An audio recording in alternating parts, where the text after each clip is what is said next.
Hong Kong and the surrounding area has long been a melting pot of martial arts, spawning lasting legends and a movie industry that inspired people worldwide. But how did this emerge, and what is the reality of Kung Fu in Hong Kong?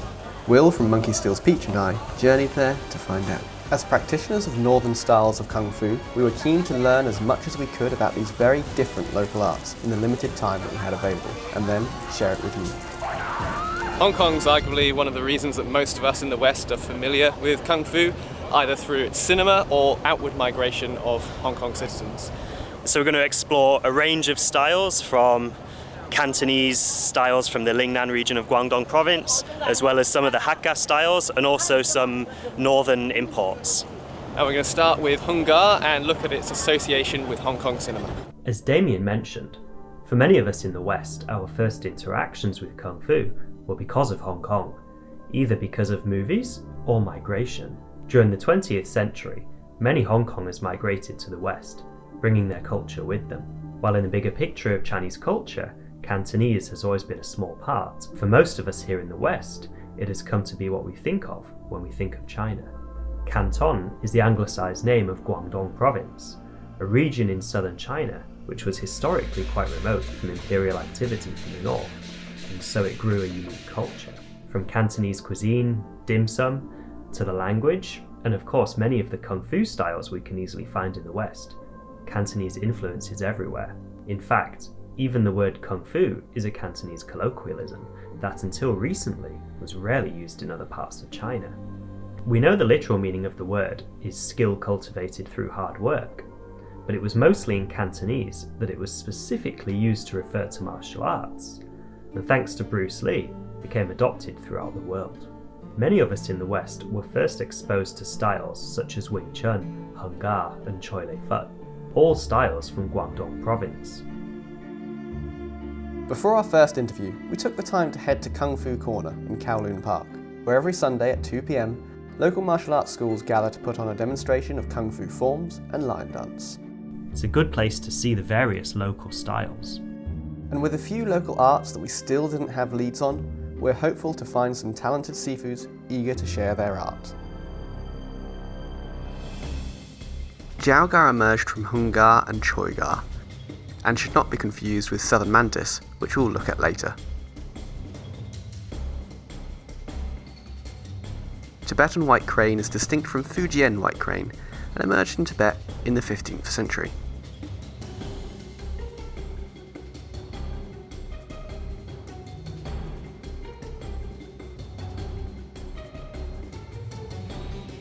Long Ying is a style which we'll explore in depth later.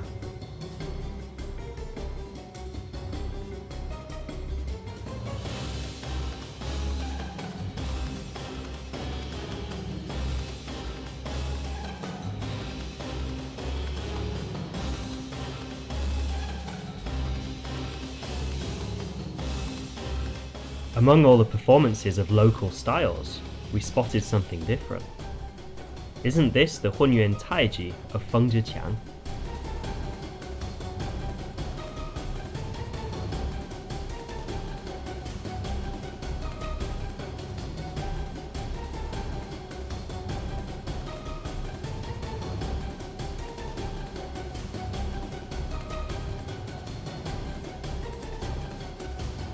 This is one of the many northern imports into the Hong Kong martial arts scene, a subject which we'll touch on later in this documentary.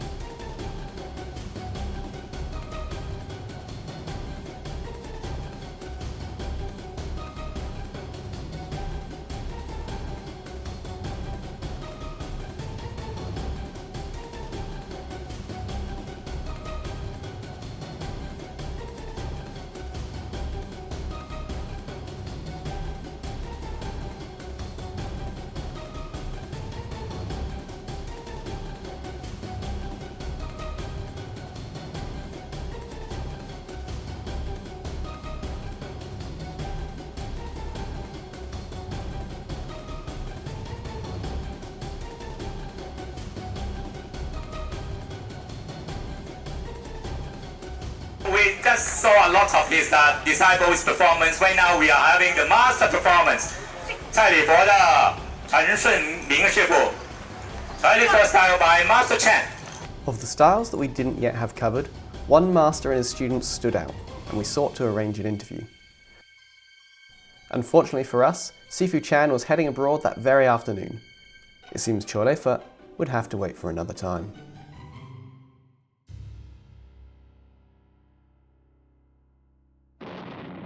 Hungar has become widely regarded as the most recognisable Southern fist style due to its connection to the Hong Kong cinema industry.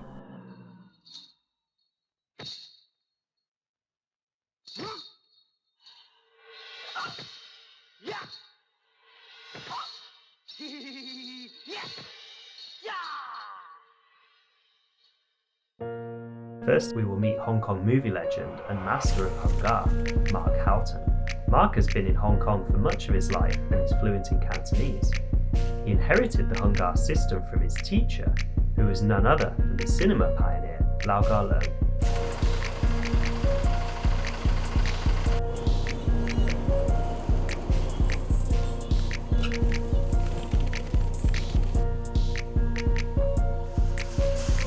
So I think the vast majority of us got into Chinese martial arts because of Hong Kong cinema. I mean, at least for me, I don't know about you. Yeah, definitely. Kung Fu films are why I do Kung Fu. What was the first Kung Fu movie you ever saw? Not a Hong Kong one, The Last Dragon, which is actually a Motown martial arts film, of all things. That's cheating. But the first probably Hong Kong film I saw was probably Police Story of Jackie Chan, famous for the ridiculous stunts he did in that one. Yeah. My first one was Snake in the Eagle's Shadow. Classic. And it was immediately after watching that film that I stood up and said to my friends, you know what, I'm going to start learning Kung Fu. And they just burst out laughing and they were like, you can never learn Kung Fu. I was like 14 at the time. Proved them all wrong. I started with Wing Chun. 4 years later, I moved to China and here I am today.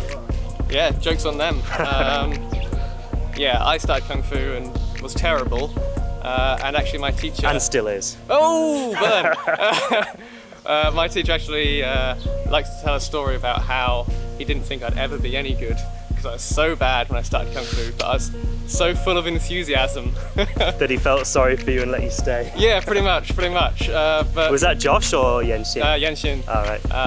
But you know, these days he trusts me enough to actually teach for him, so something must have changed. Yeah. For our first interview, we've taken 3 trains and a bus all the way up to this beautiful temple behind me, which is close to the border with Shenzhen in mainland China. And we're here to meet Master Mark Houghton, a Hong Kong actor and master of Hungar. So I thought maybe we could just begin by telling us like how you came to Hong Kong and how you got into the martial arts. Well, I mean, the first thing is how I got into the martial arts, because I started when I was about 13 doing judo, and I did that for about 2 years. No. But when I got to 15, I also started enroll. I was looking for kung fu schools, but I couldn't find any kung fu schools. So I enrolled in karate school as well. So I was doing judo and karate at the same time. And I think I got to about a blue belt in karate and a green belt in judo, something like that. And then I left school at 16, and I happened to meet a Malaysian Chinese guy. And he was over UK studying university, but he finished his university and he was working for a GEC telecommunication company. And we became friends, and he knew I was crazy on martial arts. And I knew him for a year, and we'd go out drinking because he liked to drink. He actually studied in Salford, so he had this like Ibai Gum kind of accent as a Chinese guy, you know. And we used to go out every night drinking together. And after about a year, I was in his house and I was stretching, trying to do the splits. And he just sat there looking at me and goes, "What are you trying to do?" And he just slid off the chair straight into full box splits. And I said, "You know martial arts?" And he goes, "Well," he says, "little." I guess I've known you for a year and you never told me. He said, "You never asked," you know. So I started training with him. And then, of course, I later went to Birmingham to join Lao Ga Kung Fu from Temple Street there. And actually in England, Lao Ga Kung Fu is pretty famous, right? But unfortunately, it's not real Lao Ga Kung Fu. You Yeah, know? yeah. So I started training there, and I was there for about a month, and I'd go every weekend to train. And one weekend, I said to my friend, I said, why don't you come and watch me train this Kung Fu style? It's the only Kung Fu style I could find. And he's like, I'd rather go drinking. I said, no, come on, watch me. She's okay. So he come over to Birmingham with me, because we were in Coventry, you see. And I joined the class, and he sat at the back and watched, and he went off and talked with Jeremy Yao. And he come back, and halfway through the class, he comes along and he grabs me by the ear and he goes, come on, we're leaving. And everybody stops and looks, and I'm like, what are you doing? Because this ain't real Kung Fu, let's get the fuck out of it. No. And he says, you wasted my fucking drinking time. And I was like, what? And he pulled me out, and I was like so embarrassed. And I said, I can't go back now. He says, you don't want to go back, it's not real Kung Fu. And he said, you're wasting your time. So I said, well, how can I learn real Kung Fu? And he says, well, why don't you go to Hong Kong? So I actually wrote a letter to the Hong Kong police force. Wow. Saying that I was interested in becoming a police officer in Hong Kong. And they sent me a response. And they said, you would have to go and get 5 A levels. Because being British, I'd have to be an officer. I couldn't be a constable in Hong Kong, you see. So I said, well, that's out the window because I hate studying. And he goes, well, why don't you go to Malaysia and live with his family, you know? So I went to Malaysia and I lived with his family, and his family owned a big hotel. So I used to work in the hotel, sometimes I work in the reception, sometimes I work behind the bar, sometimes I work in the kitchen. And next to the hotel where we lived, there was a martial arts school, and it was White Crane Kung Fu School. So I enrolled in this White Crane school for about a month. One of the chefs in the restaurant said, oh, they're going to see the midnight film showing. Would I like to join them? So I said, okay. So they went to see Feng Hao, Mad Monkey, by my Sifu Lao Galao. But then he wasn't my Sifu then. And I watched Mad Monkey and I was in awe of it. You know? And I was like, wow, this is a style for me. I want to learn this. I goes, who's this guy asking so many questions? What's his name? What's he do? I was wanting to learn Monkey Fist. And he goes, no, he's not Monkey Fist. He's Hong Ga. But one of his styles he does is monkey, you know. But his style traditionally is Hong Ga. So I said, well, is there any Hong Ga Sifu around in Johor? So they introduced him to this one Sifu in Johor. And his name was Ho Kam Wei. And he looked at me and he says, British? I said, yeah. He goes, Chinese Kung Fu for Chinese, boxing for British, go back to England, do boxing. And I was like, well, that ain't gonna work, is it? And then, but he liked to drink. And he goes, but English guys can drink, right? And I was in like 18, 19 at the time. And I said, well, we got a reputation for drinking. He goes, come sit drink with me. So that night we got drunk.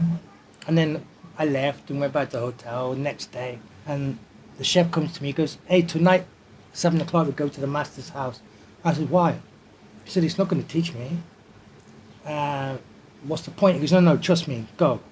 So we went, and this guy is so skinny, and he was around 50 years of age at that time. And he didn't look like a Kung Fu master at all. And I went to his house, and he was training, he was demonstrating Tiger and Crane from the Hong Ga system. And I looked, and my mouth just dropped open in awe. I was like, wow, you know, this guy is a master. So he come to me and says, so you want to learn Chinese Kung Fu? I said, yeah. He goes, Western guys can't learn it. He says, you'll be gone after a week. He says, but if you want to try, I'll give you a week. If you last longer than a week, I'll teach you for free. So I said, okay, fine. So first of all, we started with stance training, horse stance. And he tried to get me to sit down. He'd take a bamboo stick. And if I stood up, he'd whack my leg. And he'd hit me so hard that welts would come up here on my legs. And his whole idea was to frighten me not to come back. And, you know, my legs were blue and black, you know.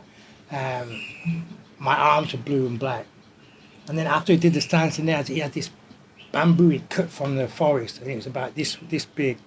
and he'd hollowed it out and put lead shot inside it, and then hung it up. So for Kyu Sao, because Hong Kong, the first thing is famous for is this low stance, strong stance. Second is his bridge hands, Kyu Sao. His Kyu Sao is very strong, you know? So something, I hit this, and every time I hit, my hands be shaking. By the time I finish, my hands are like this, my legs are shaking, and I can't sit, I can't stand, and everything. And I'm in so much pain, and he's going, okay, you won't come back tomorrow. Next day I came back, and I did for a week, and I suffered for a week. And at the end of the week, I came back and I says, well, it's the 8th day now, so I guess you teach me for free. So he just started laughing, and then he took me as his student, and they started teaching me. And I stayed there for about 3 years. After that, I left Malaysia and went back to the UK, and I opened up my own martial arts school. So I started teaching Kung Fu to the Chinese community and to anybody that wanted to learn, you know. But mostly I had Chinese and Vietnamese learning from me. How did they feel, like a Westerner teaching them as Chinese people? Were they happy with it? Or? Yeah, they were happy with it because they weren't getting it from anywhere else, and it was what they saw was authentic, you know. And then I was working for a guy that owned a restaurant, and after we'd finished, we went back to his restaurant. We were having some food, and we had some brandy and that, you know, so we were sitting there drinking brandy, and we got drunk. And he went, well, who's your hero? I said, my hero is Lau Ka Leung. And he started to smile, and he says, you know, my friend in Hong Kong is very close to him. And I went, wow. I said, could you arrange for me to come to Hong Kong, meet him, take some photos, and I'll come back and put it in my Kung Fu school? And he said, okay, cool. So he made those arrangements. He said, okay, you get your ticket, you fly in Hong Kong. Cinema City was owned by Maka, you know. It's the bald-headed guy from Aces Got Places and all this, you know. He's a kind of Hong Kong comedian type. And my Sifu was working for him. He was going to start Aces Got Places Part 5. So I went in and I met him, and I told him that he was my hero, and I learned Hong Ga because I saw his movies. So he asked me to perform some Hong Ga. And I performed for him, and he's like, oh, for the Westerner, that's not bad. And then he got up and he walked out of the room. And I sat there a little bit uncomfortable, don't know what's happening. And then he come back a few minutes later and he goes, aren't you coming? And I was like, huh? And he goes, we're going for dinner. So he took me for dinner. And then he says, oh, he's got a project coming out, Ace's Good Place Part 5. Would I like to work for him? And I was like, I ain't saying no to that. I said, yeah, definitely. And he says, okay, he says, come back in November and I'll put you in my movie. And while I was waiting for that movie, somebody introduced me to Ko Fei, Philip Ko Fei. So I did Sa Sao Tensei, Angel Killers, as a warm-up. So I get used to what it's like on set and how they choreograph and how they do things. So I worked on that movie. And then after that, then I went to work on Aces Go Places Part 5. And it was a night set shoot when I got on set for the first time. And it was at Kwai Chung. Kwai Chung is where the shipping containers are. So at that time, I was pretending to be a fireman, and we're trying to steal this sword, you see. So I get on set, and they're already filming. And Sam Hui is the star with Maka. And Conan Lee's in it. And Billy Chong was in it. No. So I get on set, and he's filming, and he suddenly calls a halt to all filming. And he calls me over, he goes, Mark, show them Tiger and Crane. So I start performing Tiger and Crane. And I look, and he's doing it with me. So I'm going to Tiger and going to Crane, and I'm trying to go faster than him. Whatever I do, he's faster than me, you know. I just can't keep up with him. And it was like a dream, my hero performing next to me, you know. And I was like, wow, I was blown away. And then when we finished, he smiled. He said, okay, go get changed. Everybody working. So they started working. And that was my first day on set. Halfway through the movie, we're sitting there eating lunch. And he said to me, he says, after this movie, what am I doing? I said, well, I'm going back to the UK. I got a Kung Fu school there. He goes, well, why don't you stay here? He says, you can work for me and you know, I'll teach you movie fighting. I'll teach you traditional Kung Fu. This guy sitting next to us with one of those Motorola brick phones, you know, the big ones they used to have. So I looked at him and says, can I borrow your phone? And he goes, sure. I goes, I'm calling UK, right? He goes, yeah, okay. So I call back. I said, they closed my school, I'm never coming back. And that was it. And I've been here ever since. You know? Yeah, I mean, that must be amazing, you know, to get to... You've just watched, you know, Master Lau in a movie and then you're like, what's that style? Who is he? And then you end up finding him, working with him, becoming his student. Yeah, I mean, I never, you know, I never ever dreamed that that would happen. I never even thought that one day that I would meet him or one day I'd become his student, you know. To me, he was my hero. When he was teaching you, because obviously you've got the, you know, the traditional martial art, but also there's the movie aspect. So is there a difference in the way of teaching between the two, you know, the two sort of focuses? Well, the thing is, he always wanted real kung fu in his films. Okay, if you didn't know real kung fu, he didn't want to hire you, because he didn't want to spend time doubling you or whatever. And he didn't want to do special effects, and he didn't really like wires either. He would use a wire in the modern film for reactions, if you get kicked and pull you back and things like that. But he wasn't into wires, people flying everywhere. You know, he wanted real kung fu, and he wanted it to be believable. So his whole movie fighting was based on real kung fu. And then all he did was exaggerate the movements, because in film you have to exaggerate, because if you're going from A to B and it's so short, then there's nothing to see visually. So he's going to turn there, then goes to A to B, you know. So he's going to make this movement first. It gives this visual movement for you to attack instead of just going like this, you know. So he would expand on small details and make it visually pleasing. And you had to understand, he said to me, he says, you know, when you're choreographing for a movie, it's about entertainment. You know, you have to entertain the audience, but at the same time, you want to keep it believable. You know, keep it within the realms of believability. Just exaggerate the movements so the eyes can see it, can be eye candy type of thing. You know? So yeah, I mean, his kung fu was based in the movies was based on 80-90% of reality, real kung fu. When he put in 10-20% of visual effects to just make it look more beautiful on film, you know. And I suppose the rhythm or like the tempo is going to be a little bit different to, you know, actual fighting as well, right? Because you're trying to make sure that every move can be seen. Yeah, I mean, you could put it more like to dancing, because you do have a tempo 1 2 3 1 2 1 2 3 4. You know, so I mean, when you get to work with a stuntman and the other action directors, action fighters, actors, you know, they were all brought up on this from Shaw Brothers' time, you know. So their timing and tempo in a fight was real smooth and real good. Nowadays, you can't find people to do that. We used to do like 20-30 moves in one take, you know. Now, you're lucky if you get the people doing 3 or 4 moves in one take, you know. So, I mean, yeah, it's completely different now.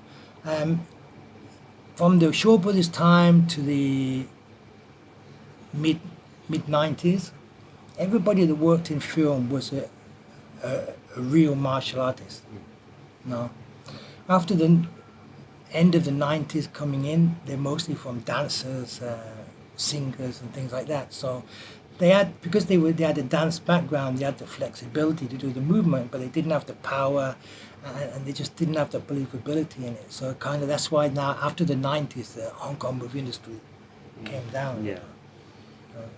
And it's mostly, from my understanding, it's mostly Hungar that people were doing in cinema, or is there a lot of other styles as well? There was a lot of other styles as well. I mean, the reason why my Sifu did Hungar was because he learned Hungar from his father, Lao Zham.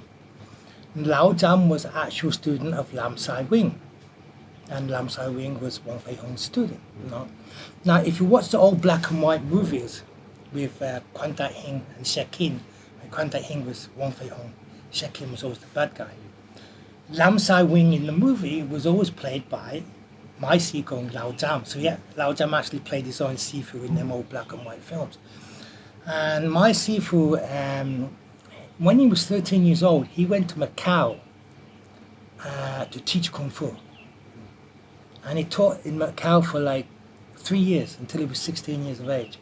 And then he came back to Hong Kong and he joined his father in the old black and white movies as a stuntman. So then he worked his way up as a stuntman, then to a action choreographer with Tong Gai. They partnered together for a lot of movies, and then he eventually broke away and became his own action director star. So yeah, I mean, he's got a long career from that. But because of that connection with Hong Ga and connection with Wang Feihong, and Wang Feihong was a national hero, a Chinese hero, you see, of the South. If you went to Beijing and said Wang Feihong, nobody would know who he was. But in the south of China and Hong Kong and everywhere, everybody knew Wang Feihong. And because he had that direct lineage to Wang Feihong, he made his films about Hong Ga. And that's why you have all these films he made with Lao Ga Fei, 36 Chambers, Look at Choi, Challenge of the Masters in English. And Martial Club, and all this Martial Club was Wang Feihong. So he made all these films about Wang Feihong, all these films about Hong Ga, because that's what he knew best. Now, if he'd have studied a different style, then maybe he would have made movies about someone else. But because of that connection with Hong Ga, to him was to develop the Hong Ga moves on screen. Hong Ga is the most well-known of the 5 family styles of Guangdong province, all of which claim descendants from the mythical southern Shaolin abbot Ji Xin. Wang Feihong popularized the style in the late 19th century in Foshan City in Guangdong province, and his student Lam Sai Wing then brought the art to Hong Kong and popularized it. This is where the connection to cinema that Mark Houghton had talked about begins. To learn more about the Hung Gar system and its history, we headed to the Martial Club in Kwai Fong district to meet Master Mak Che Kong. 你去广州里头跟那个opera， 跟那个戏班，你学一下，学了一下戏班，学了1年，后来叫他回来，所以我们洪家拳到了09这个时候呢，有很多电影的功夫的电影的人呢，都认识我们了。 所以很多时候叫他去表演啊，叫他去拍电影啊，他教的徒弟也去在电影圈里头发展啊，所以慢慢在很多电影里头有洪家拳。是这样的。Gordon Liu, he learnt Lam style Hong Gar, the same style. So. Yeah. Your move is excellent. You did a good job. 其他的功夫呢？ 它有不同的发展打个比方，蔡李佛，蔡李佛呢，他开始的时候也是少林拳，也是洪家的少林拳，以前不是叫洪家拳，叫少林拳，南少林拳。后来他为了反清复明啊，他慢慢发展呢，改变了一些动作了，所以就变得蔡李佛。但是我们洪家拳呢，就永远的保留那个。 洪家南方少林的硬拳的风格流传下来。Much like the styles I previously explored in Fujian province, Hung Gar is full of references to anti-Qing symbolism due to its connection to underground groups such as the Hongman. This can be seen in the characteristic hand symbol often done while practicing the style's forms. 每一个地方它留下来的弟子呢，有不同的发展，不同的功夫，都是南方的。 然后他们又反清，他秘密的反清，这个地方的人跟这个地方的人可能不认识了，所以要靠什么来联系呢？就靠一些暗号。这样做一个暗号，这样做一个暗号。这里3点水，清，这个记起。以前呢是这样做的，最早的是这样做。洪门的时候是这样做的。 有人说，在台湾应该很多人知道这后来呢就变成了这个。听说有人跟我说过，这个动作呢是白鹤，西藏白鹤的动作，绵里针，白鹤的绵里针。然后因为王飞鸿是学过白鹤。 所以他用这个动作，连里针，然后变成那个反清复明。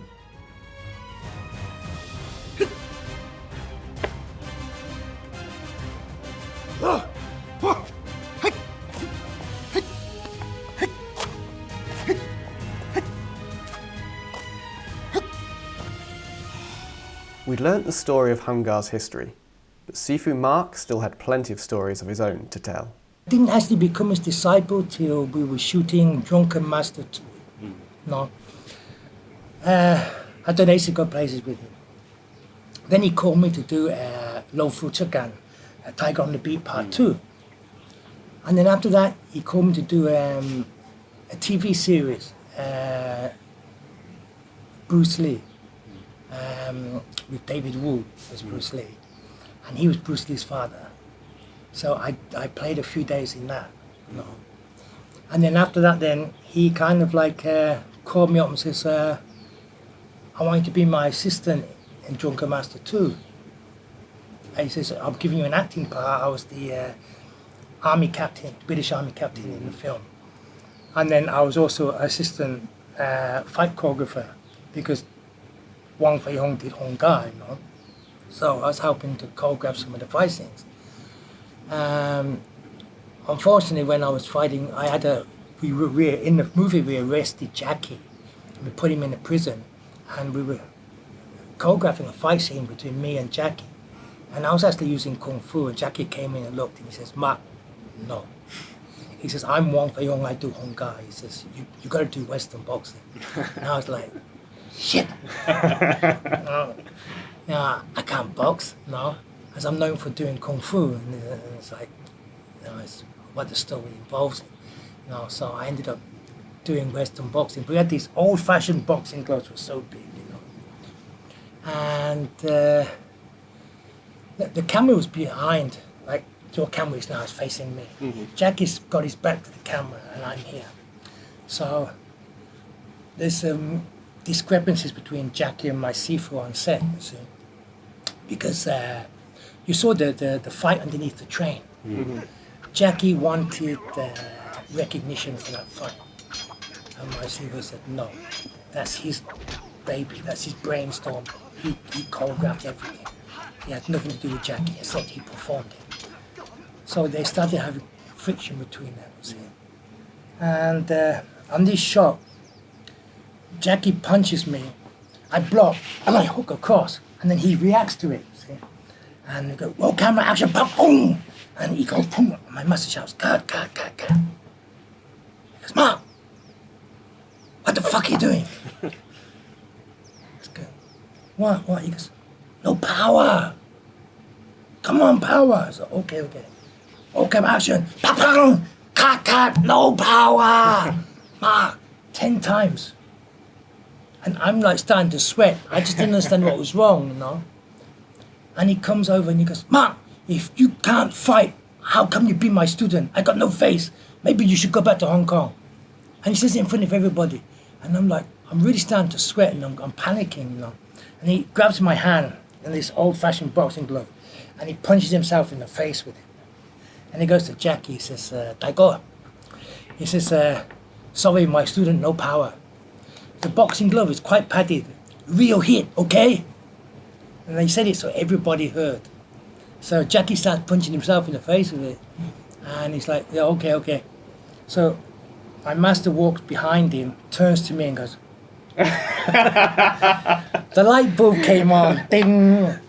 And I turned to Jackie and I said, "Sorry, Daigo." I said, "Director," he goes, "Yeah, okay, no problem. Okay, roll camera, action, pop." He was out. No, of course, they cut it from the film. You're never going to see that, Took him like 10 minutes to get back to his feet. But they cut that. And then later on, the discrepancies between them got so bad that he walked off the film and I went with him, because he was my master. Well, actually, halfway through the Drunken Master 2, he said to me, he says, "Mark," he said, "how long you been following me now?" I said, "A couple of years." He says, "You always calling me Sifu." I go, "Everybody calls you Sifu." He goes, "Yeah," but he says, "I'm not your Sifu." He says, "But would you like me to be your Sifu?" And I was like, Yeah. He goes, well, you know what to do, right? And I goes, wait a minute. So I ran off and got someone come back with some tea and a red packet, and I put some money in the red packet, and then I kneeled down and I gave him the tea, Sifu Yamta. Then he took the tea, and I gave him the red packet. And I officially become his disciple on Drunken Master 2. No. So then when he walked off Drunken Master 2, my loyalty was to him.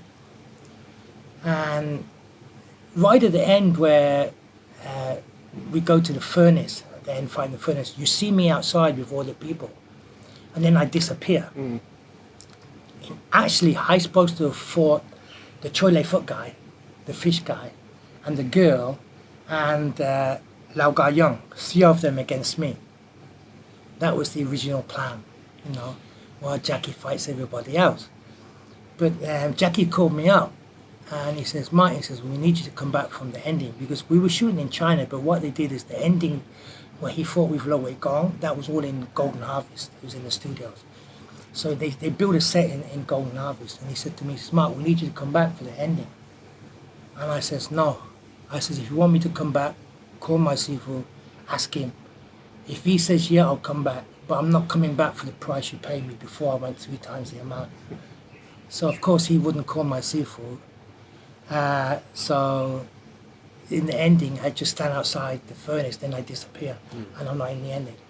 And originally I was assistant fight coordinator on the set, because it was director Lao Ga Leong, action director Lao Ga Young, and then assistant action director was me. But then when that happened, Jackie put assistant action directors, Jackie stunt team. So he took my name off it completely, which, you know, he has the power to do. So I mean, it was a bittersweet kind of thing, you know. But I have no regrets, you know. So that's on Drunken Master 2 is when I really became his disciple. I said to him one day, I said, Sifu, I said, to me, you're the best Hongar master in the world. And he said, well, he would never say that. I said, well, you might not, but I will. No. And I says, you know, I says, why don't you teach? He said, well, he started teaching when he was a young teenager. And then he helped his father teach when his father had a school in Hong Kong. But then when he became enrolled in the movies, and he became successful in the movies, he said to me, he says, Mark, you know how much I get paid to do one movie? And I was like, no. He goes, well, I get paid a hell of a lot of money. He says, so if I take this star status and I apply that to teaching Kung Fu, how much do I charge? If I try to match the money I get with the movies, no one's going to be able to pay it. Right? If I drop my money down to the price that the other Sifus, local Sifus are teaching, I got no face. So he says, I only take students that I think that deserve me teaching, and I don't charge. You know? He says, other than that, he said, there's no point. He says, if I owned up a school, how many people could I teach? 50, 100, maybe 300 people? He says, but through my movies, how many people can I influence to learn Chinese martial arts? Yeah. Millions. You know, and that's what he did. I mean, all around the world, people watch these movies and want to learn Chinese martial arts. So his influence to people to learn Chinese martial arts was amazing. You know? And I've had people contact me and say that they've learned Kung Fu from him. And I'm saying, like, you learned Kung Fu from my Sifu? And they go, yeah, we watched all his movies and we copied everything from the movie. You know? So to them, they learned from him. You know? And you know, to hear that, to hear how happy he made people, you know, and what he gave them, you know, was amazing. You know, I quit teaching for a long time because I got badly hurt doing stunts, and I smashed both my hips. I've had both my hips replaced, and then I smashed this knee. I've had this knee replaced, and I got so depressed because I couldn't do the things that I used to be able to do, and I just couldn't get my head right, and I destroyed a lot of photos, a lot of videotape of me behind the scenes, and I just didn't want to see anything, and I wouldn't watch any film of me, you know, and because I didn't want anything to remind me of what I used to be able to do, and now there was a limit on what I could do. So I quit altogether. I quit teaching. I removed myself from the film industry. And then I took up scuba diving. And then I became a scuba diving instructor. And then I went into deep diving. The deepest dive I've done is on helium with 175 meters. That's 500 and something feet. You know? My specialty is cave and body recovery. So I learned how to bag bodies underwater and then bring them back. And then in March 2013, March the 7th, my birthday is on March the 8th. So my Sifu called me, he says, Mark, he says, come to the clubhouse tomorrow. He says, I want to buy you noodles for your birthday, because in Chinese, on your birthday, you eat noodles, because noodles are long, so they represent a long life, you see. He says, I want to buy you noodles. So I went to the clubhouse to see him, and he was so thin, and my heart kind of ached. And he looked at me and he says, he's in so much pain that if he died tomorrow, he'd be happy. And I was like, no, I don't want to hear this, I said, you're going to live to a long age. And he goes, well, you've got to promise me two things. I says, what's that? He goes, one, you've got to promise me that you'll go back to the film industry. He says, either you go behind the scenes, action director, producer, whatever, he says, but you'll go back to the movie industry. I says, okay. And he says, the second thing you've got to promise me is you start teaching again. So I was like, okay, I'll promise you that. And then he said to me, he says, I'm so weak now. He said, I've lost my power. And he said that and he hit me, boom. And as soon as he hit me, I fell off the chair and I was sitting on the floor. And I looked at him, I said, Siva, I thought you said you got no power. And he just started laughing. And he says, no, he says, my kung fu's finished now. And I got back, I sat down. And then his brother came, Lau Ga Wing came in. And we sat talking for a while, and then I left. And I was busy for the next few months. And then the next thing I heard, in June 25th, he passed. You know? And that was a really hard time. We had a big funeral, and above his pictures wrote Yat Doi Zhong Si, which means the teacher of teachers. You know? Lantau Island, where the big Buddha is, there's a monastery there. They burned the monks there, you see. And because of his movies to Shaolin Kung Fu, they allowed him to have his body burned, cremated there. So that is an open oven. And then my Simo told everybody to get out. No one could watch the coffin burn, except me. She asked me to stay with her. So just me and her, we sat in front of the furnace. And when the coffin burned and fell apart, then we saw the body. Then you saw the skin burn, and you saw the yellow fat underneath. And then we both kneeled down, we both cried. And we just kneeled down for hours watching the body burn. Even now, if you're talking about the biggest influence on Chinese martial arts worldwide, people would say Bruce Lee. No, but Bruce Lee, he gave up on traditional martial arts. You know? So when you're talking about traditional martial arts, I think my Sifu is the second name to be mentioned. You know, that has the greatest influence on people around the world. You know, Definitely. From the movies. So I mean, you know, it's just a privilege to follow in his footsteps, and now I'm holding his name. You know, so I'm representing him, and his wife gave me full go ahead to represent him and use his name and promote whatever martial arts he has, you know. And even with the Honga, he made slight changes to make his Honga a little bit different from other people. He wanted to stand out, he wanted to be different, he didn't want to follow people. You know? So he made his own slight variation, changing. I mean, the forms were probably 90% the same, but there was a small 10% change in small details in it that you saw that, oh, you know that's his, you know, that's his movement. So he just left his mark, his flavor on it. It's like chefs, you know. I mean, you have all these different chefs, they cook the same meal, but there's a slight different flavor they put in it, their own taste to it, you know. And the same with Kung Fu. Kung Fu, when you learn Kung Fu, people think that, okay, it's been taught like this for generations and generations, and you can't change what's been taught because it's tradition. But that's not true, because Kung Fu was developed by man, right? And from each generation, they've added something to it to make it evolve, expand, and grow. And martial art has to evolve. If it doesn't evolve, it's going to die. I was wondering if you might be able to also show us some movements, maybe in front of one of the temple buildings. Yeah, I'll show you one or two. Yeah. Okay, so first one is Tiger coming down the mountain. He goes here. You can do it from a punch. So when he punches, I hit here. Once I hit this one, come to the side there, and I'm attacking here. I'm like this thumb going in here. So again, from here, and you punch 1, 2. If you block this hand, now you're pushing it this way, right? Now this one, now I go this way.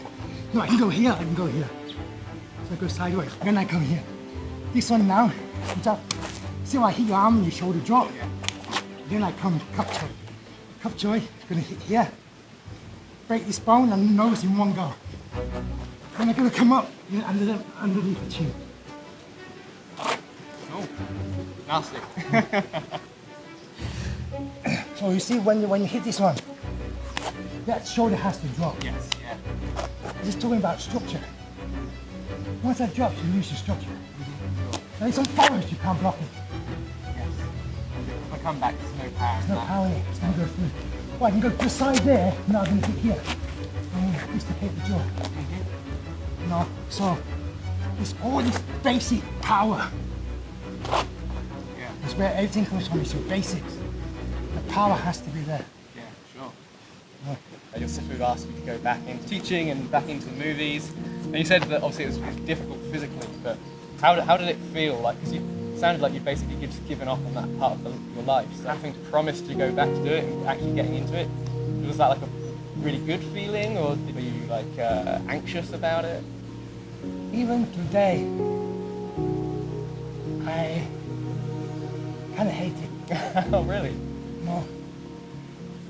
I can still do the splits now, but I have to mentally prepare myself for 10-15 minutes before I even start stretching. Yeah. No. When I do things, I have to prepare myself mentally first before I do it. So I have to put my mind in the right thought mode, and my body follows. But because I made a promise to a dying man, who was my hero, my master, my father, my teacher, I cannot go back on that promise. And every day is a struggle. Especially now I'm getting older and older and older. So every day is a struggle. And I have to push myself and push myself. And some days it's like, I don't want to do it. Then I remember that promise. And I remember watching the body burn. And then I get up and push myself. So, I just have to train my training within my limitations. So I make sure I have to finish you before I run out of stamina. I don't think there's much risk of that. As far as it's called Kyusao in Cantonese, right? Like the entering hands. That's one of the main concepts of Hung Gar, as far as I understand, isn't it? What are the main entry methods? Well, again, a training. If you do this, 1, 2, 3. That's not a hit. 1, 2, 3. You see? Yeah. Now, when he punches, enough. See how I hit? Yeah. If I do 3 or 4 times, Arm's dead. the arm's dead. So these are weapons. If I try to hit him and he hits me, if his arm's longer and he's faster, it's going to hit first, right? So now when he tries to hit me, I step back. He can't touch me. But now I'm attacking his weapon. I'm breaking his weapon. Once I break that weapon, then I can come in. Then I can go in. See, same with his legs. Block that kid, But of course, you don't want to block his shin. You want to here, and here. Or if you side kick, then you're going here or anywhere along here. So your Kusao is just pushing through everything. You know? And even if he punches and you do this and he hits, he's gonna feel the pain. You know? You're not even breaking it. And come in with tiger. You know? So the basic conditioning and training is the most important. Without that, all this don't work. As is the case with most styles, there is also a different interpretation of how Hung Gar should be applied. To explain these are like the 12 main principles, so this is hard and soft. First two. 我可以刚，我可以刚，打进去。但是他打我的时候，我可以揉，同一个动作，我可以揉，也可以刚，也可以揉。来，他打我，一定是揉，揉。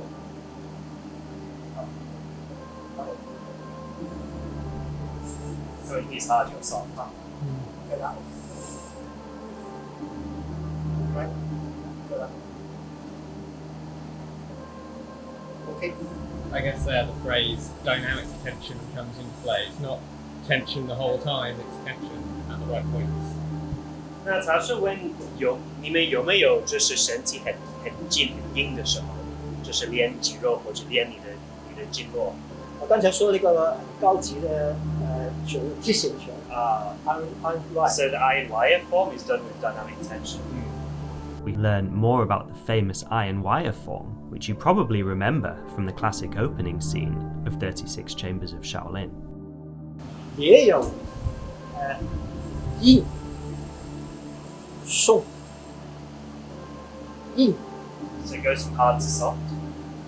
硬 rest 送硬送开合开 Opening and closing.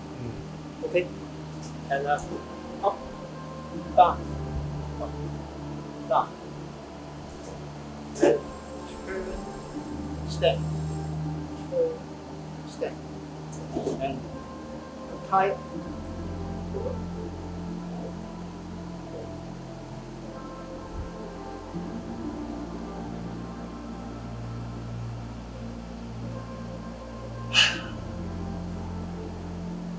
rest.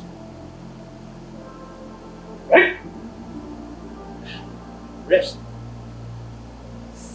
Breathing. Rest. Breathing.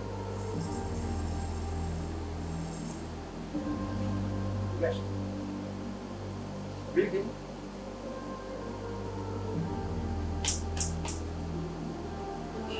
Rest.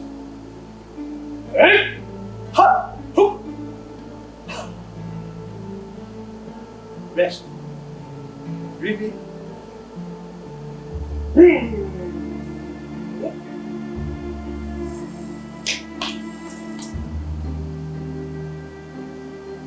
Breathe out. Breathe in. Breathe out. Breathe in. Breathe out.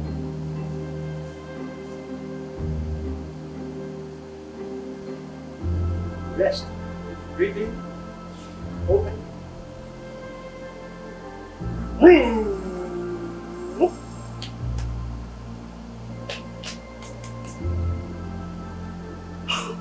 Rest. Hard. Rest. Breathe in.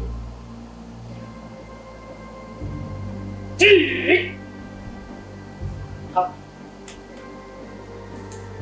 Wow! Rest. Open. Breathe in.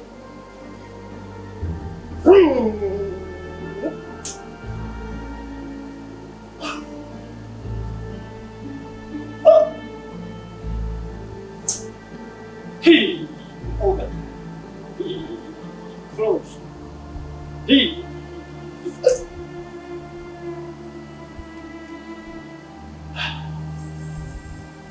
Rest. Up. Breathe in. Jaw. rest，跟其他人都不同，其他人很多人都已经they lost everything, lost open, close, down, up, out, in, right? And breathe in, rest, breathe in, sink down, rest, and inch power.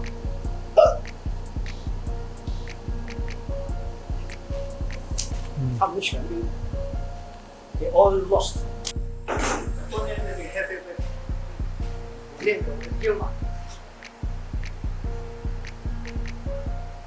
Okay. When we use it fighting, I catch anything. I can use to fight. I can use the wrist to do it. Right? Right hand catch. Right hand use. Left hand catch. Left hand use. Because I learned heavy weapon before. To stretch. To practice our horse's tail. Just take the power, push on the ground. So you're using your waist and your body to drive the movements. Yes. 如果我们练得小，它小动作， So if you only practice with small movements from the beginning, We'll never get that. 太小了，right？如果打的时候，如果先打你小，是不是？1 2 3 4 5 1 2 3 4 5 1 2 3 4 5 OK， 它你小。但是如果真的打的时候， that's very like idealistic, but in a really real time, 也有这样你小，我可以打你，但是你可以防我。 second law. Maybe you push me left, right? So I can hit or push me more. I can pull away, right? And you push me more. Right? Because that is any way to make power. Any to make power. Even any way to make power. 如果你长时间去做这个小动作， You spend a lot of time just practicing very small movements. 但是如果你真打的时候 ，OK， When you really come to fight, 如果人家横打着你， if I hit you like here like this, 你不知道还有什么可以做 you don't know what to do after that. ，right？但是我们可以有东西可以做。 So if you train big, you can use it anywhere. But if you train small, Yeah, you yeah. can only ever use It's small. limited to just here, right? Yeah. 还有一些人那个瞧不起那个寸的是 A lot of people look down on Charlie Putt. Charlie Putt's known for these very big swings. Yeah. 哇，少，right？但是如果他用的手，就这样 See, they don't really use it like that. 哇，少，他练的时候是这么大，哇，少，OK。但是如果他用的时候，他 When 手 they're really using it, they're like here. 少 See, it's very small. 就说，但是咏春也可以，咏春也有， So Wing Chun actually does have these sorts of movements. right？他也有大部分， It does have big movements. 也有大部分，也有，right？但是他们很小，很小的。 But they don't use them so much. They use more like some small inches style. Many years do this small group，但是套路还有，套路是，套路是，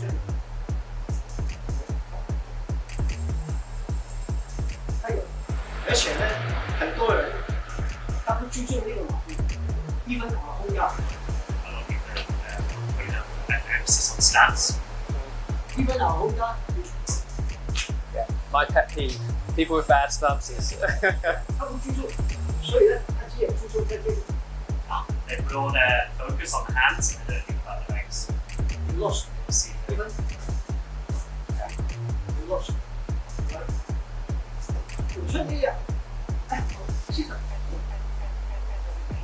Hands like this and you don't think about your legs.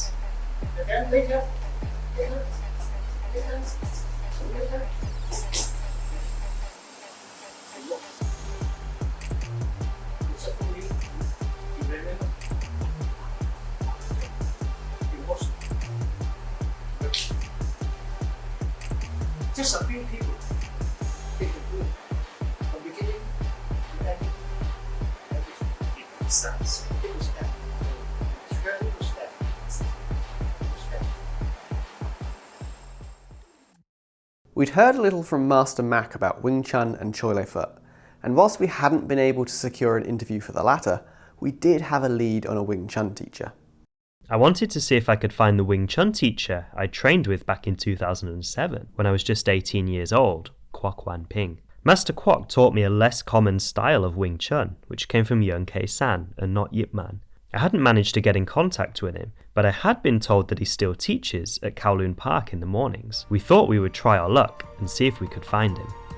What do you think your chances are, Will? I don't know. People have told me he still teaches in the park, but it is a pretty big park. I haven't seen him for, 15 years? 2008 was the last time I trained him. So I'm not sure if I'd even recognise him now. I mean, he must be like coming up to 90 years old. So we'll see. I reckon if he's going to be anywhere, the Kung Fu corner spot is a pretty good bet.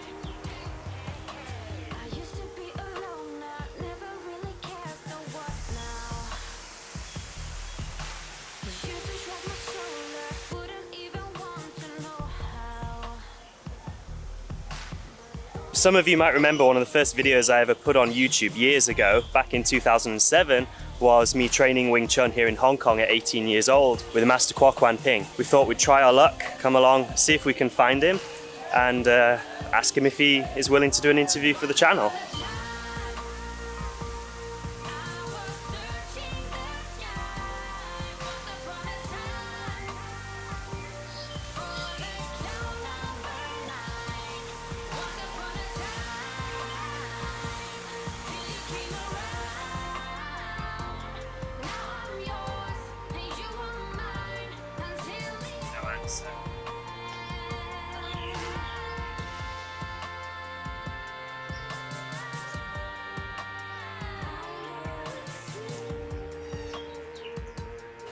So, Will, what do you reckon? We failed so far. We haven't found Master Kwok. I mean, he must be pushing 90, so I honestly don't know if he's still actively teaching. I've just been told this was a spot Mondays, Wednesdays, Fridays. But it's worth a try, at least. Of course, whilst Hung Gar and more recently Wing Chun may be the most recognisable styles in Hong Kong cinema, others can be seen as well. For example, Jackie Chan is known to have practiced Bak Mei and has used it in some of his movies. This is just one of the Hakka arts, which we'll now explore. As we turn our attention to the arts of the Hakka people, we met with our friend from back in Sydney, Linda Ng. Linda teaches Lung Yin Kun, or dragon boxing, and has travelled far and wide to train under the top masters of the style. We've been joined by our friend Linda Ng, who's also from Sydney in Australia. Linda's a teacher of Dragon Style, or Lung Yin Kun, and she's going to take us to visit some teachers of some various Hakka styles. Linda, could you tell us a little bit about what the styles are that we're going to see? We'll be visiting Long Ying, Bak Mei, and Zhao Da Tong Long. So they are Hakka Kung Fu styles, which come from Hakka people. The Hakka people are from southern China, and they have a long history in Hong Kong and are famous for their Kung Fu. These three styles have quite a lot in common, right? What are the main characteristics of them? So they derive from the East River in Guangdong, and they're close-range combat styles that use the principles of Hanhei Hao, which is smaller disciplines, to develop their power. On previous trips to Malaysia and Singapore, I encountered some Hakka arts. These are all family arts said to originate from rural Guangdong province, much the same as Bak Mei and Dragon Style. So who are the Hakka? The Hakka are a subculture of Han Chinese found throughout southern China, as well as in Hong Kong, Taiwan and Malaysia. They're particularly concentrated in a triangle between Fujian, Jiangxi and Guangdong provinces. They trace their origins back to several waves of migration from northern China throughout history as people escaped wars and famines. When they arrived in southern China, they were referred to as the guest people, Hakka in Cantonese or Kejia in Mandarin. They tended to live in isolated communities in the harsh mountainous regions, and so developed their own unique dialect, culture, and way of life. They also became renowned for their martial arts and traditional medicine. As life in the Hakka regions was tough, many of them sought work as migrant workers, moving to unfamiliar places and thus needing their martial skills to protect themselves. Hong Kong is one of these places. 你亦都要知道咧，客家功夫咧，佢客家人嘅特性， So what's special about Hakka people? It's 佢哋係生活喺嗰個田基裏， live in the farmlands, 喺個好窄嘅路。 very narrow roads. 咁如果我見到佢嘅時候，我同佢發生爭執， So in a confrontation, we're happening in a very narrow space, which affects the style, how we fight.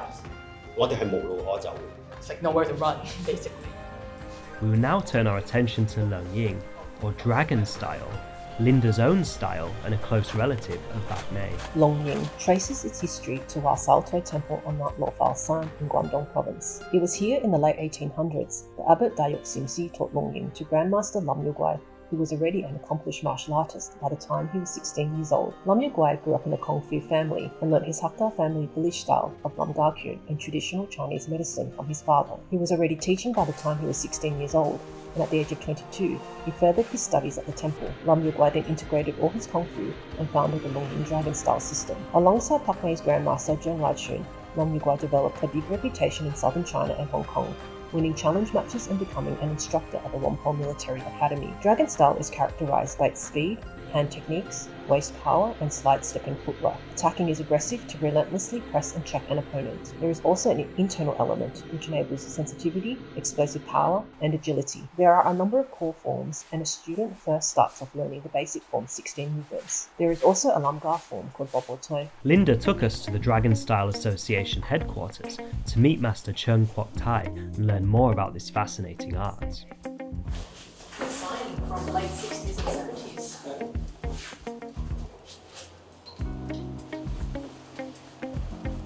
那老师，你能不能先讲一下龙兴拳的来源？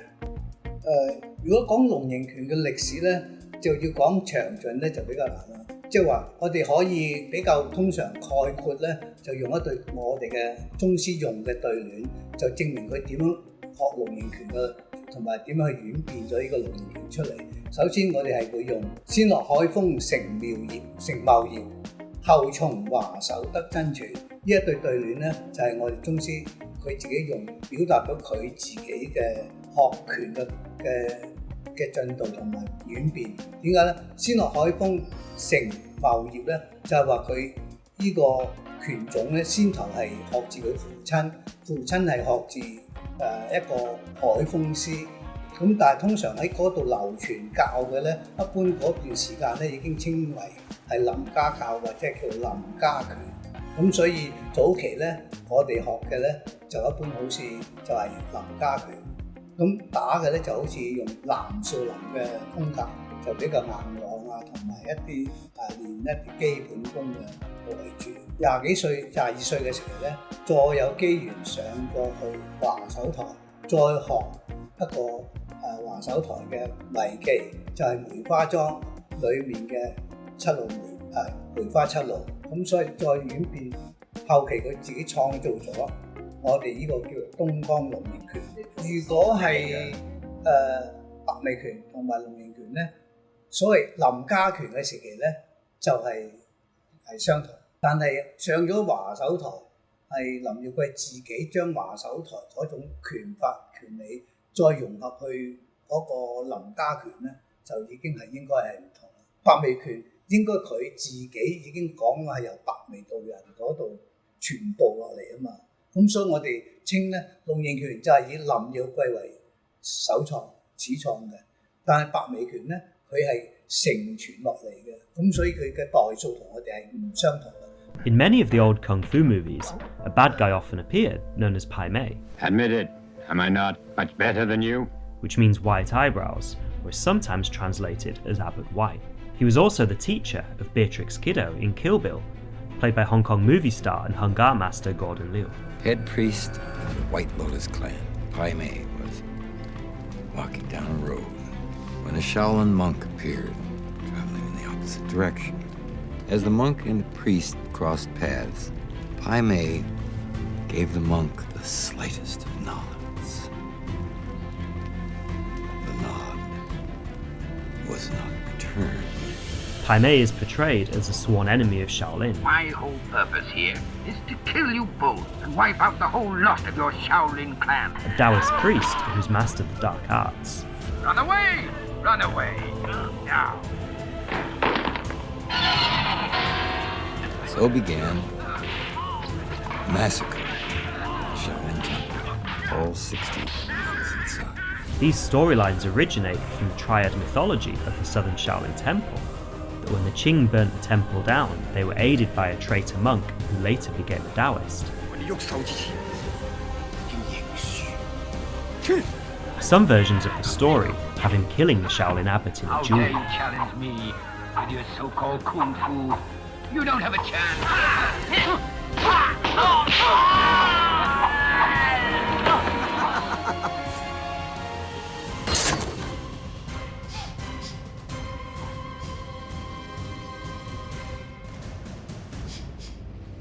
While the story of Pai Mei is very cool, the first verifiable figure and main progenitor of the style was Cheng Lai Chun. A lifelong martial artist, he learnt several Hakka arts, including Lam Gar Kun, Li Gar Kun, and something called Wanderer's Boxing. Later on, he claims to have learnt other skills from a mysterious Buddhist monk named Juk Fat Wan. 想創造白眉拳成全白眉拳嘅張麗全師嗰個前輩咧。佢係學過林家拳，同我哋宗師係同一時期係學呢個林家拳，但係我哋咧就唔係話用一個招式呢下咩，但係有，但係着重比較係嗰個佢玩你成套拳嘅時候咧要有龍嗰個神韻啊，即係所以我哋比較特別，宗師就係最重要創造一套就叫龍形魔拳。嗰套拳咧，你睇佢打嘅時候咧，追前嘅時候就擺動，好似龍嘅擺動；退翻嚟都係龍嘅擺動，同埋有起伏，咁所以先係我哋龍嗰個。所以話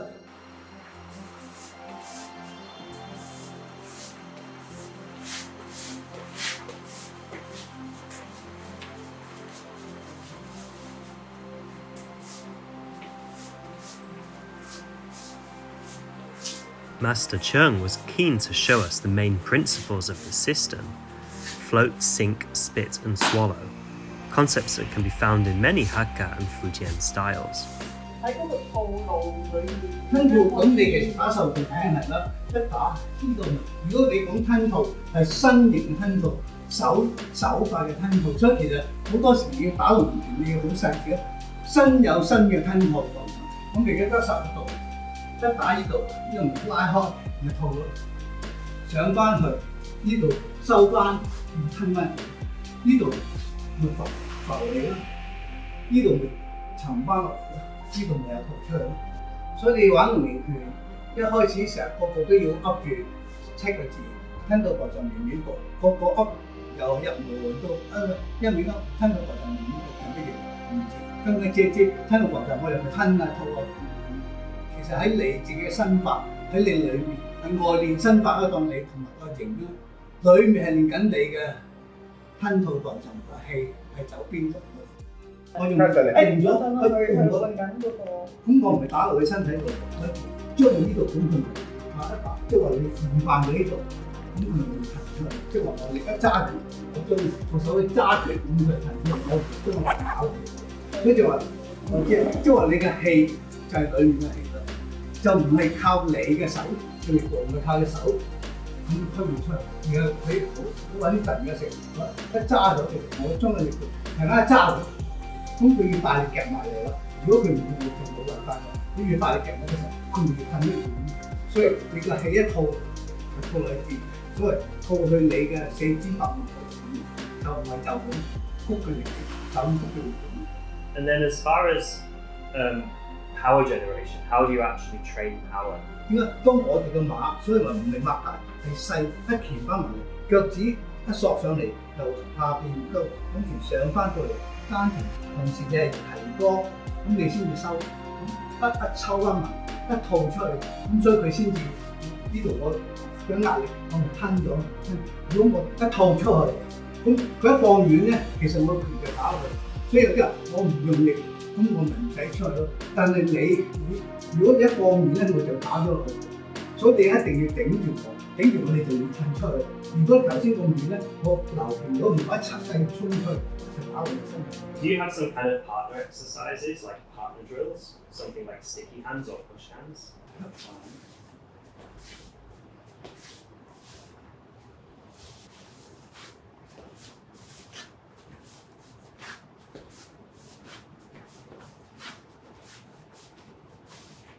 We now turn our attention to Bak Mei, before returning to Lung Ying to look at how the style is applied. The similarities between Bak Mei and Dragon style were very clear. Indeed, it's easy to see why they're called cousin arts. Cheng Lai-chun developed a big reputation throughout Guangdong province for his many challenge matches, and later relocated to Hong Kong. Master Daniel Lai is a third generation from Cheng, and took some time to explain the intricacies of the art to us. As a Shaolin practitioner, I'm used to hearing people say that their style is related to mine. Usually, these relationships are more symbolic than stylistic. But with the way Sifu Lai explained Bak Mei, I could see some similarities, even if they may not be apparent on the surface. As you watch this, see if you can spot them for yourself. 一個好，我哋要練習係啲咩咧？我哋係會練習到一棵樹咁樣，一棵樹。So like our philosophy is that we try to train ourselves to become like a tree with very strong roots. Yeah，佢係好實淨，好實在。Like very sturdy, very firm, like the rooting to the floor. 咁我哋點解會練到一棵樹咁樣？我哋不如幻想一下，如果一架車撞埋一棵樹度，你估嗰個人會發生件咩事咧 Okay, so imagine a car hits a tree. What do you think happens to the person?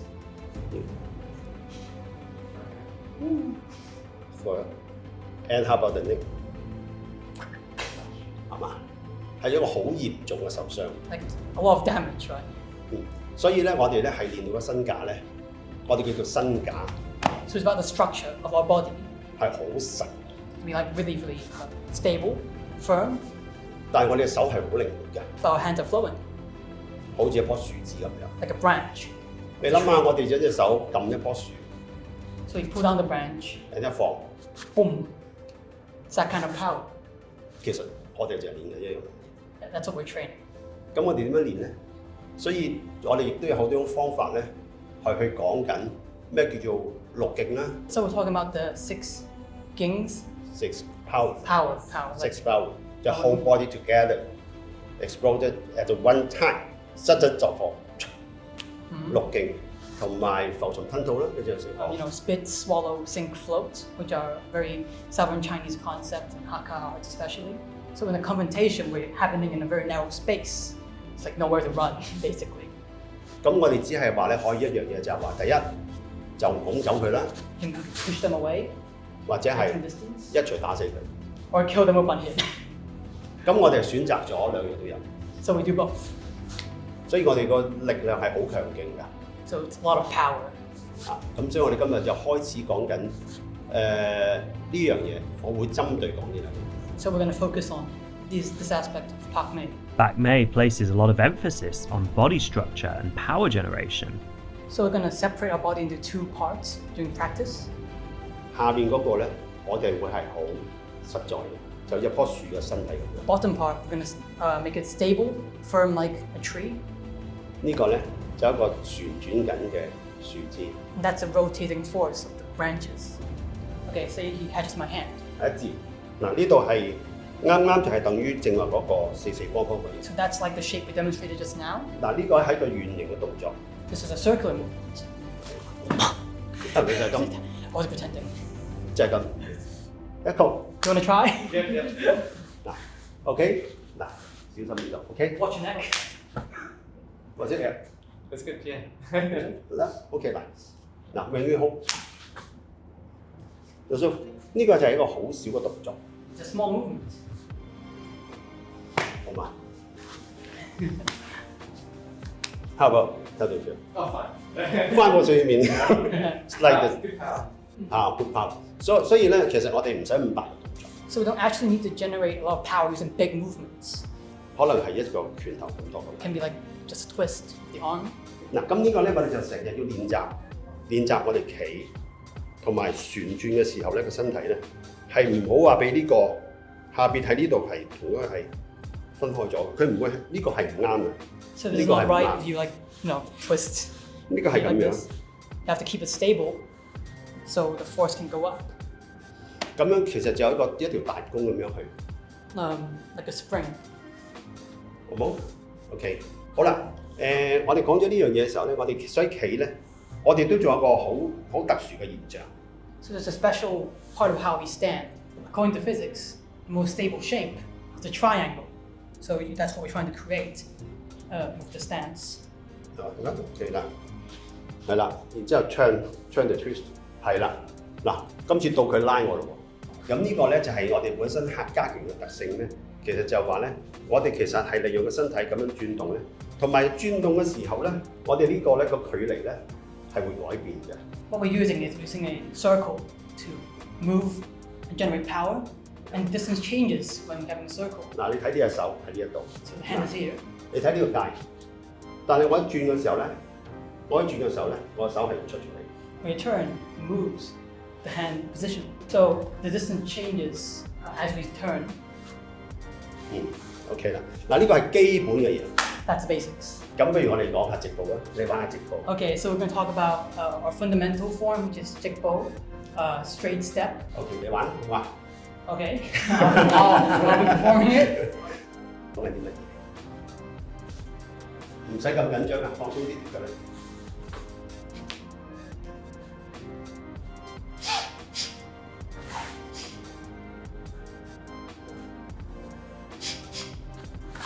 練直步咧，就俾你個架唔好喐。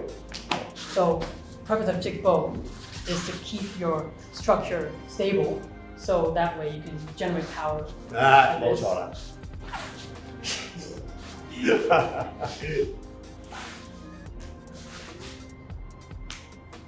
好，嗱，今日講緊啲乜嘢咧？嗱，我哋客家拳咧，呢度係唔俾人打得嘅。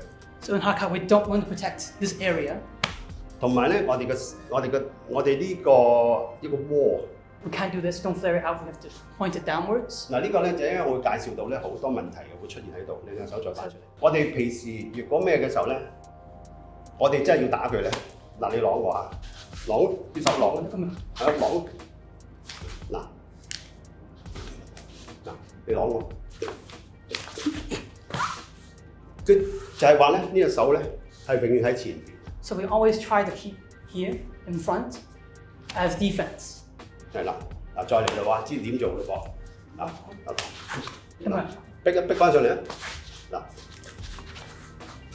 嗱，我哋呢隻手咧，永遠都係擺前邊，起碼咧，當你接觸唔到人哋嘅時候咧，你睇唔到人啲手翻嚟嘅，你都可以頂住。So this is a good defense because even if they're too fast, you can't really predict the movement. At least you have something in front of you that you can immediately react with. 點呢個同呢個有乜分別咧 So what's the difference between this and this? 如果我咁樣咧，你撳落嚟啊！嗱，你可以試下嘅。You want to try? 你同佢玩。如果你咁樣咧，頂住佢。You try to resist. Okay, this is like doing this, right? 逼佢打。When I hit you, you can come up and strike. Right. Pick up. Push. You can move. Go. Move. Yeah. Step forward. Yeah. Oh. Yes. Come on. 明白未啊 So 都有。it's more. It's 你偷佢呢度，呢度嘢。Here. Yeah. 你偷佢呢度攞。攞。Go. 攞。你要攞。攞。唔係。攞。咁樣咁樣啊？唔係，幾方面？幾方面？哦。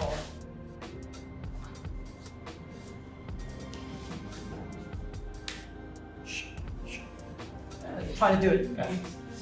Yeah. Yeah. 好好。嗱，如果你咁樣咧， Yeah.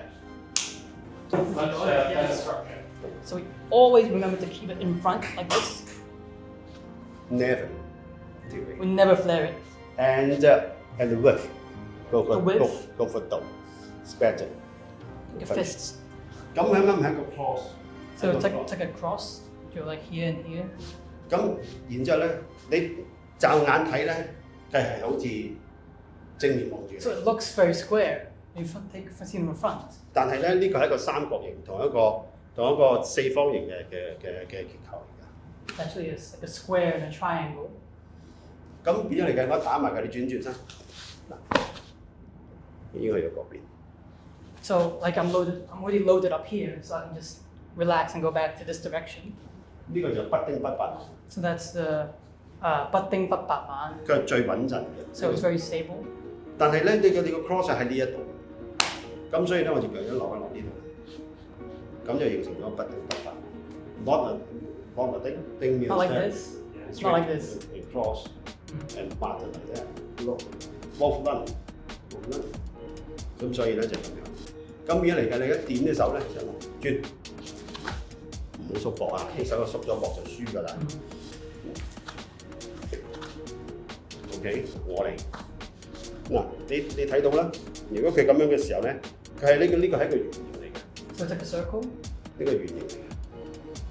咁變咗嚟計咧，佢呢個喺嗰隻軸心一轉咧，夠㗎啦。佢已經係落晒佢，就打得㗎。 So I'm already vulnerable just by turning a little bit. 係好微細嘅。 So it's a very small movement. 咁亦都好似似我哋中國人有啲嗰啲叫搖。 So this is like the Karate Kid, right? It's like the drum technique. He says it's kind of like that. This is the secret of your family's karate. Hey. I don't get it. So you saw this, right? Now you see what it's for. 睇咗相嘅嘛。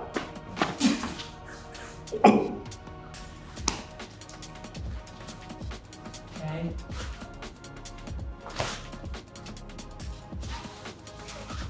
Okay. Oh. Okay. Okay. 呢個。哇。Oh, that's good. That's good. Yeah. Oh. And it is 45 degrees. Okay. No. Okay. Okay, this is the facing? Yep. No? Okay. This one. A little bit down. Okay. Little bit down. Okay. Yes, what we call it proper stand. Okay.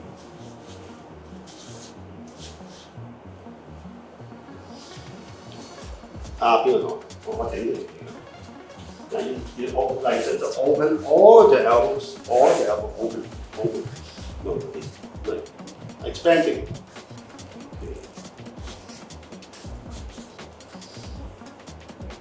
Closer. Holding. Hold.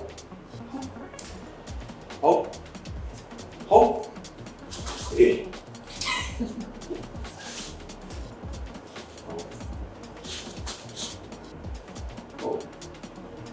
You see, it's here, like, triangle, here, up here, out, hold, the strong, hold, strong, hold, very strong. Okay, yeah, so it's linking all the way up through. Comes again. Sit well. Turn.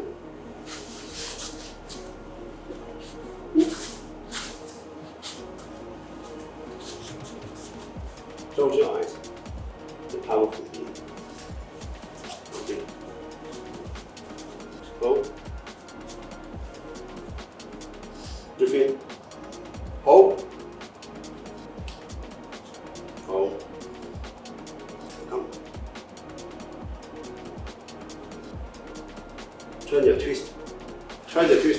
to the right.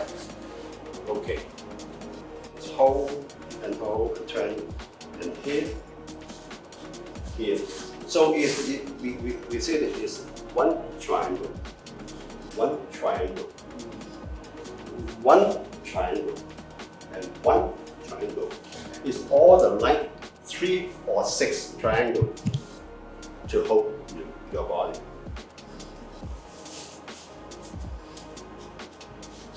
From here. Come on. Hold. Go. Suck in.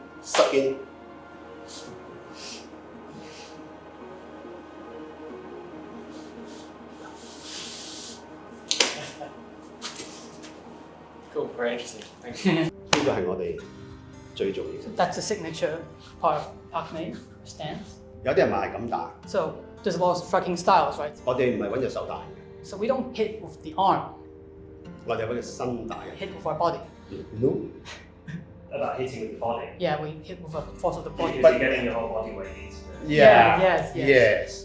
So I show you 一個嗱，其實係冇喐過嘅。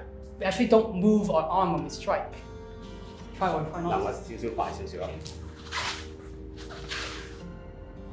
其實係成個身打， What we're moving is the body, and the arm just follows.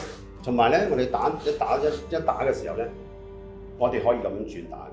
And we can hit also like this. 你做啊，再做，做啊。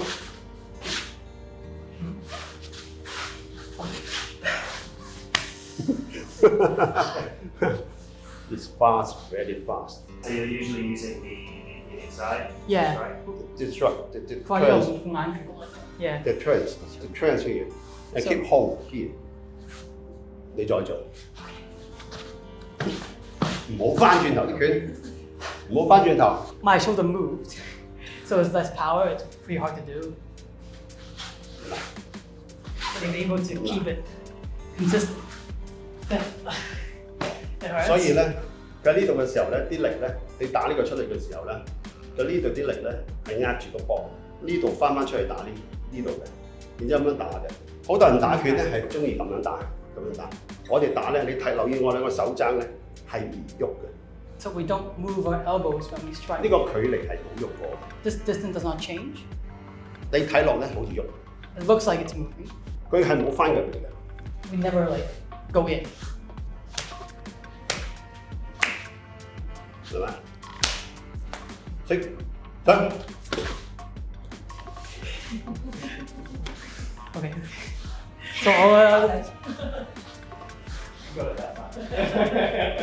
yeah, okay. Well, we should use this when we train. It's too dangerous. Sorry. Okay, he's going to get you back. OK， 嗱呢個咧就係我哋嘅特點嘅好大嘅特點， That's our specialty. 出咗嚟。嗱，啲力放喺呢度，收喺呢度，頂，講啊！ It's so hard. 我哋啲手係唔會翻嚟嘅。 We don't. We pull. Looks like it's pulling inside. No, we actually just. Hold and push. We're Actually actually push. pushing out this movement. We're following the pinky.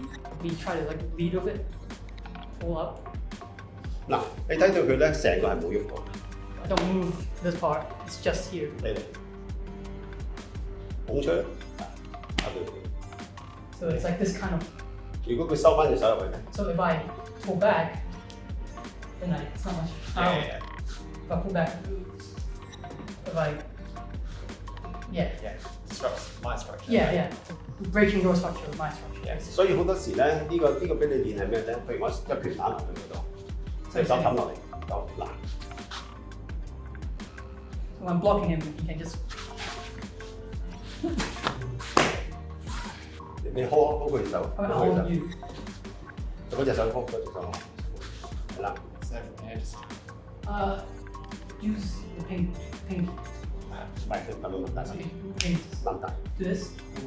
You feel powerful. Yeah. And then Turn turn like- from yeah. Oh. But you need to go out. that guy as well. Yeah. Okay. Oh yeah. How do you feel? Yeah, that's good. Yes, what? Expanding the structure. Yeah. So, yeah. It feels quite easy to do. Yeah. It's very powerful. Yeah. It's time佢一手一搭落，一搭，一個。所以咧隻手咧啲條永遠都唔會跌。So we never like do this. 好，簡單啲講少少浮沉吞吐先咧。Now we'll talk about floating, sinking, spitting, swallowing. 想聽。 Back May has a unique breathing method that I found intriguing. Our breathing is breathe in, not breathe out. So that's a big difference, is that as you can see when I did the form earlier, when I hit, I was breathing in. from the 丹田，我哋咧呢度 breathe in 嘅時候咧， What we do is that we stick and we breathe in to create that power. 呢個就係吞， This is swallowing. 吐你打翻出嚟嗱。 So swallow, spit. 後生即係後生，我做。Okay, his turn. Okay, I need to be careful. 一啦 breathe in and use the reaction. So it's like very natural, like it's like breathe in and out. 試下。You want to try?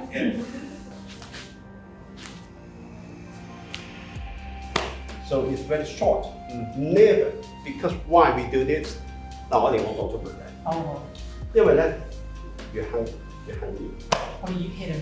嗱，係越你大隻過我。 So the stronger guy. You're a stronger guy. You're a bigger guy. Okay. Yeah. Harder, yes. Harder. Yeah, harder.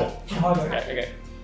Now, I'm not strong enough, but this time.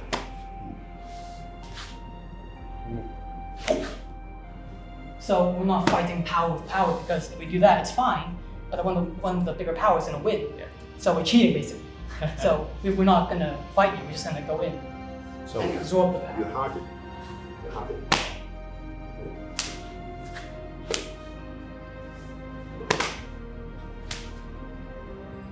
How do you feel? Yeah, like much more solid. So what you're doing is you're sort of bouncing the power back to them. I guess as they're trying to chop their power in, you're kind of bouncing it back. Like this. It's a try and a twist, and it's a sharp, like the spring, and the pop. Once again.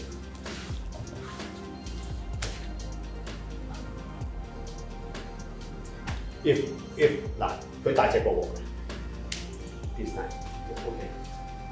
Come on， 嗱，係嘛 ？It's hard to 好難講嘅。Come on again。 Oh, so it's hard for him to defend like this. Sorry. No. No. Yeah, that hurt me all the time. Go for the wall. Yeah. Master Chung had made much the same point, and it's something that distinguishes these two hacker styles from Hung Gar, which we looked at earlier. 好啦，如果吞嘅咧，如果佢呢個拳嚟嘅時候，我將呢隻手，我將一收，將佢吞咗入嚟，咁唔係你嘅手去夾佢，所以你打龍拳，啲而家仲係走去夾咁即係宗師使乜要改變拳種咧？佢想羅浮學嘅就係柔化咗，就唔係再打以前，打以前嗰啲間咁啲嚇嗰啲就係林家拳嘅拳種。 And it seems like you're trying to maintain that connection after you make contact, so you can still. Yeah, and you, in fact, you not only is your strength, you're using his first power too, right? So the harder it comes, the more effective it will be. 你打龍拳嘅手法咧就係黐摸法嘅，即係話佢呢度一拳，咁我咪呢下咪似佢黐佢摸住佢，拿住佢，一拿住佢，再加埋呢隻手係劈咁，所以呢5個字佢好啦，攞個手嚟我黐摸法拿，但係呢下手咧係會將佢彈咗出去，就唔係我掂住佢嘅時候，佢就會飛出去，咁所以變咗係個掌心係將佢吐出去，就唔係。 咁硬打出，呢度咧係習法，去黐摸法立一層嘅，一立住你就中，我再打出去佢，咁就係呢個變法手法。咁而家我用摩吸上嘅，如果我用偷劈手咁，一樣，所以係散式，我黐摩發力，依項就劈落去。啊，如果打背劍，佢呢隻手佢依項咪黐摩發力，依項咪劈咯。再加埋咧，就係話，如果我加埋拳打腳踢，佢一嚟嘅呢隻腳就打埋佢咯。如果佢捉住我，咁我就一拿手一拍，咁我再一跌咁就跌咗。踢打摔拿，如果唔係嘅，嗰隻手嚟嘅，我呢度鎖手，我呢度一鎖咁，我要佢跌咁就更加跌埋去。咁頭先我拿完你嘅手嘅，咁咪你嘅手咪俾埋我打咯。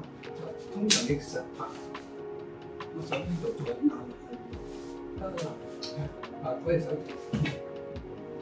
I mean, it felt like most of the movements you were trying to do after that initial contact were about breaking my structure and moving on from that. So, is your aim always to compromise structure first before going into the attack? 嗰在我立場嚟講，肯定咧，所以我哋點解話手法係用黐摩法立劈，先係化解咗人哋，先至去攻擊。如果你望個人嚟，你又做咁樣睇下人大隻過你或者有佢，咁但係我哋做呢個咧，我唔理佢幾大隻咯，我係將佢攞偏咗或者攞咩嘢，咁加埋你自己練出嘅路，即係話我黐係有聲浮起嚟黐佢，啊摩咧就其實一放鬆大住佢，啊拿咧即係話將佢吞翻入，即係將佢控制，即係控制佢嚟一橫食放出嚟。咁佢呢個踢咧嚟打佢，我用拳打、掌踢啊或者腳踢，咁其實就呢5個步驟一定係我哋每一下手法都可以要有嘅。如果冇嘅咧，你睇唔到佢有啲過程快嘅嘛。實際係一定你打摩吸手會贏，咁其實都係有嘅。溝劈攬打咁都係有嘅。其實即係喺整個過程，即係好似細路仔教佢1點、2點、3點將佢連線啦。咁最後就得出嚟。咁你練得唔好咧，一直線，咁你哋出嘅手法就硬。如果你係圓滑嘅，咁連線可以畫到個圓圈出嚟，咁咪就係你功夫夠唔夠圓滑。哦，講咗咁多，講下同有啲拳種相似嘅，我哋係相似龍形派嘅拳嘅，無可否認嘅。So it's a obvious fact that it's very similar to some Longying techniques, dragon style. 我相信喺兩派都冇人反對嘅， So it's 只有相似。咁我講個相似嘅地方先。So let's talk about the similarities between the two styles. 腳冇乜特別嘅，其實我哋客家人嘅腳咧係唔會高嘅。So Hakka, our leg, we don't go really high. It's just below waist level on our heel. 即係其實一拍一啲隻手摸咧係佢最多咁高嘅啫。Yeah. So. 但係最犀利嘅腳咧就係正話嗰下一勾。Yeah, this is a signature technique, hooking the legs. So keep it low. Kick crotch. 因為點解咧？如果我攞佢呢個位咧，你反到手嘅。So here, I'm stronger. I can take it back, but if it goes in. 嗱呢度手咧一落咧，就係呢個位落咧，佢冇得走嘅。If it takes here, I can't really fight back. 呢個亦都係我相信我哋兩家功夫咧都存在呢個咁嘅技術喺裏邊。Longying Bapmi. Yeah. My Sifu says that he doesn't like to let people strike first. 我一定我打先。He hits first. 點解咧？因為你永遠睇唔到隻手點嚟。Because you can never see the hand fast enough if you're reacting, basically. 你接觸到個景物咧，已經係慢咗0.3秒。Once you see it, there's already a delay between your eyes and your hands. 係啦，仲要打翻人。And you need to hit them back. 所以你永遠都遲嘅。So you're always late. 所以咧，譬如我喺嗰個公眾場所一個好適當嘅距離。So say in like public area. 一個好 suitable 嘅 distance。OK， 譬如我同你爭執咁樣，咁大家咁你梗係你咁樣喎，係咪？係啦，係咪？一落嗱，呢啲咧我哋會喺龍形牌都有見嘅。This is similar to some dragon style techniques. OK， 嗱一落咗嘅時候咧，可能佢個身會轉或者咩，係啦嗱，係咪？一撳，一腳，我哋會一個拳打3下。Okay. 即係出一次打3招。So we come out once, but we hit 3 times. 係啦，呢度落，撳，去逼。咁佢仲未死嘅喎，可能。If he's still not dead. 仲未死嘅喎。咁然之後咧，呢隻手可能你隻手會擋住我嘅，係咪？ I try to block him. 嗱，一個。我哋成個動作咧，呢套叫鷹爪黏橋，白眉派嘅。There's a 鷹爪黏橋。係啦，鷹爪。Eagle claw sticking bridge. 亦都喺我哋白眉派嘅功夫出現。咁係同龍形係好大關係嘅。So this part of the form is quite similar to Longying techniques. 係好近。Very, very similar. 咁我哋亦都喺我哋個圖門嚟講咧，白眉龍形係兄弟拳咧，喺呢一套拳裏邊咧可以表現得到出嚟嘅。So we're like sisters or brother styles. 所以咧，我哋咧，譬如一掂咗手，一上，一索咗佢。So yeah, it's like when we 嗱呢兩 cross 轉， arms. 嗱佢都識啦。係揾一個啦，一逼一步一個嗱。So the big movement becomes really small movement. Yes. Just by using 丹田. It's like 1 second. 呢啲就係落手係咪？ That's sinking, swallowing, spitting. 好啦，咁其實嘅直步咧，最主要咧係練呢一啲，同埋俾你好平衡地行到好似一棵樹咁樣。所以咧，我哋國字槍呢一邊咧嘅系列咧，就比較靜態嘅個身體。So what we're doing is we're training so that we're like moving like a single solid object that's rooted. We're not like moving along. We're trying to like minimize the movement. 咁所以其實呢係我哋白眉本身有一部分人玩嘅特點。So that's our lineage of Bakmei. OK， 咁樣咧，我哋不如又講下我哋攻擊咧，白眉嘅攻擊咧。Okay, now talk about defense, talk about offense now. 你不如玩到10指好嘛？ Okay, I'm 一半啦，一半。half of Sabji Kun. So it's a very common form in other styles as well, Sabji. 嗱，譬如嗱10字咧，佢正話有個動作，嗱，好似佢咁樣啦，一個，係咪？一個，嗱係講緊啲乜嘢？呢隻手係 So what is 點樣 this? 要？譬如我同你發生爭執。Okay, we're having an argument. 嗱10字嘅意思咧，我哋而家係一個平衡嘅。Now we're parallel. 咁10字係點啊？咁啦，變咗。So we change. 就係咁啦，Sideways. OK， 嗱，小心嗰度，一入去，嗱。So that's the application, but in the form we do it like this. In reality, it's more like this. 嗱，咁跟住係呢個係嘛？係咪 Is that like monkey steal speech? OK， 嗱，其實咧呢隻手爭唔到嘅。So this is the actual elbow. We don't need to do it as big of a movement. 嗱，一隻手一影就入㗎啦，一入。So as a distraction, you can just go in, go high, go low. 一上，你褪。Okay, I can go back. 就話，所以係好大殺傷力嘅套拳。So it's a very powerful combo. Of course, you can't point to a single move and say someone is using a particular kung fu style, but this sequence is very reminiscent of something you may be familiar with. One of the movements I did this, then like this, and then like this. 嗱，其實點樣咧？ So what's that? 嗱，一隻落，嗱，大家都係咁樣頂住， So like angle. 係咩？嗱，我哋會點樣轉咧？一個，哇！嗱，係靠隻腳，嗱，都係一個直線、變線。It's about the changing from straight to sideways. That's the power. 嗱，佢一上一個，嗱，啲手一掂一逼，所以佢直線轉線就係咁。10字最大嘅原因，呢套拳係講呢樣嘢，佢係可以咁樣嘅喎。You can do this. 係咪？嗱，佢呢隻手咁嚟啊！其實佢唔使好多嘅，佢轉線嘅時候咧係靠隻腳喐嘅，一上馬一落，我唔。So it's all in the legs. 其實冇嘅，其實佢呢手一落嗱，如果你夠功力咧，我哋講功力嘅呢個一升條條一落。So that's that movement's application. 嗱，佢呢隻手落咧，唔係咁樣揼落去嘅。We don't hit his hand. 而係呢隻手咁一齊落嘅，一落。好多人打拳咧，就好中意咁樣劈嘅。So this is a common hammer fist move you see a lot. 我哋打過我哋師傅教咧。So that's not how we do it. 哦 Sorry. 慘。 He's gonna regret all this later. He's counting, right? OK， 呢個要上，呢個要上，要上。係啊，係就係咁，所以我哋唔會咁樣打人嘅。嗱，佢有兩步一追嘛，然之後咁樣啊嘛，然之後咁樣啊嘛，即係話咧，佢手一嚟咧，一摸落去咧，一落你一手，啪就咁樣落嘅啦。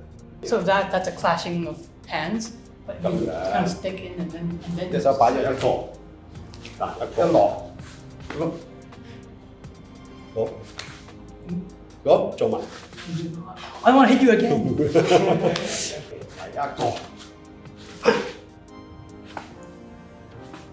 一索呢啲就咁壓落去，呢啲係白眉最快最短嘅打。That's the fastest, shortest distance we hit with. 咁我哋有套叫鷹爪面。Sorry, I just wanted to ask one question before we go into the next thing.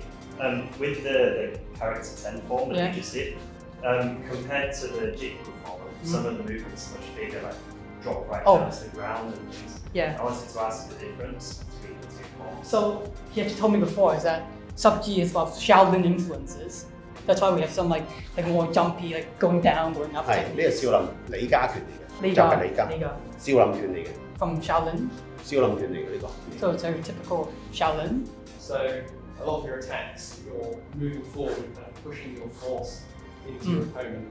Do you ever use deliberate foot traps to make them fall over? So as you move in, step on the foot and then push in. 即係我哋會唔會踩人哋嘅？梗係會啦，你哋做最揦仔嘅嘢就做。即係 we do all the dirtiest things.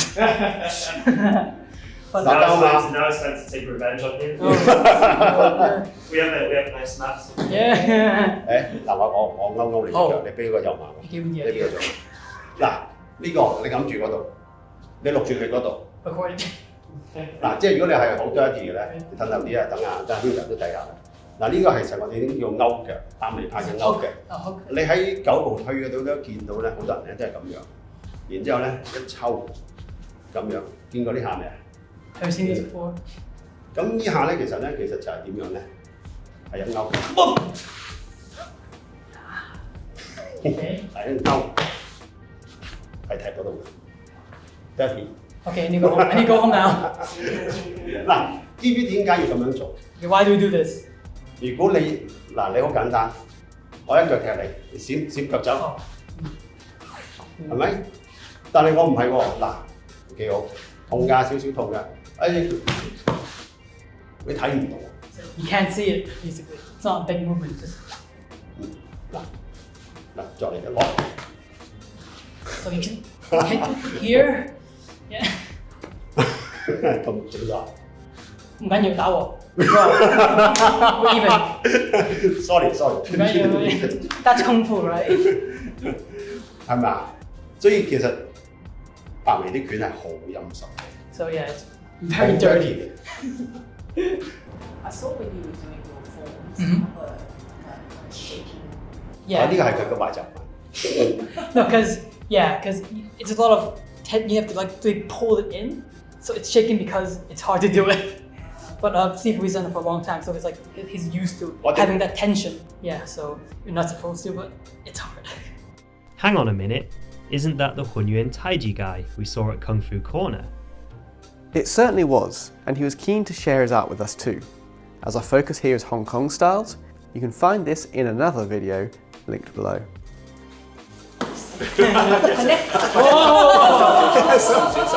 Wow, very strong. So, looking at like the length of the arm.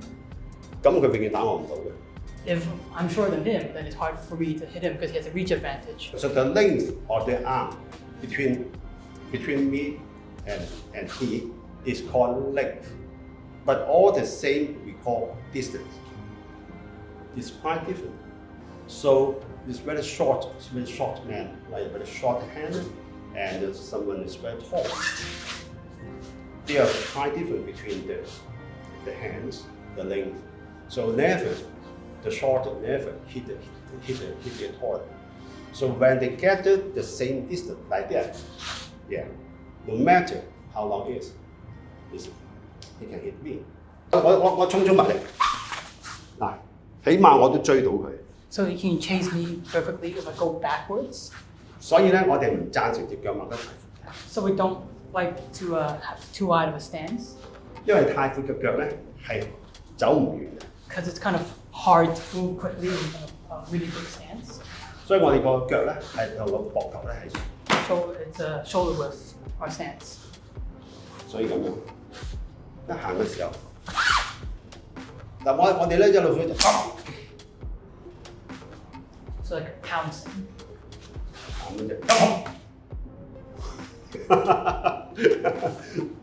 所以我哋永遠會打一隻手先嘅。So we always try to like trap or disable at least one hand first, then we strike. 譬如你呢一隻手啊，你前後手啊嗱，就你㗎。所以我哋練啲手咧係好柔。點解你會喺我哋有啲方相睇到咧？我哋啲手係咁樣。So there's some movements are like this. 就係話一掂嘅手，啪。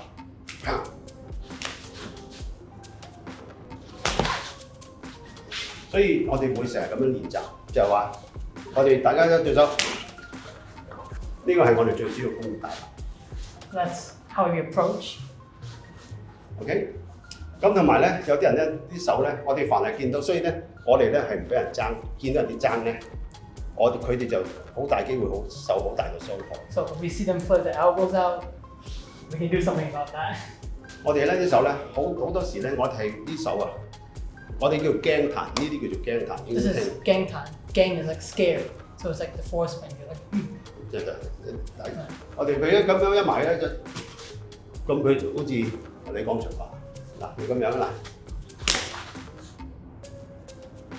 Ah, yeah.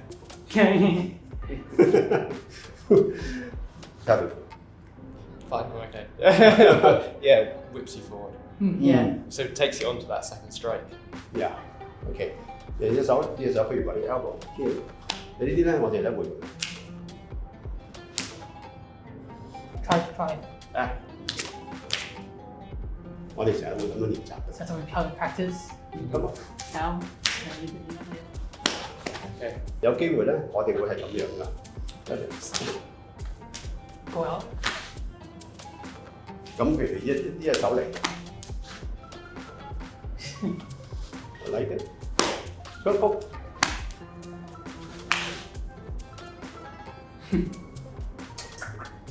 Bad spot. 就係咁簡單嘅。So it's not like crashing into my hand. He's just putting out his structure going forward. 18魔橋咧。So this from a form 18魔橋 18 Devil Bridge. 漏到拳入去嘅。So protecting the center line. 嗱，如果你中間我見到一個虛位嘅時候咧。You see an opening. You hit. And can you counter as well? Like, so if you strike, and the other person counters, so you can kind of keep going, or is it just one strike and reset? 哦，你阻咗我，我再打翻你，邊度？你打我。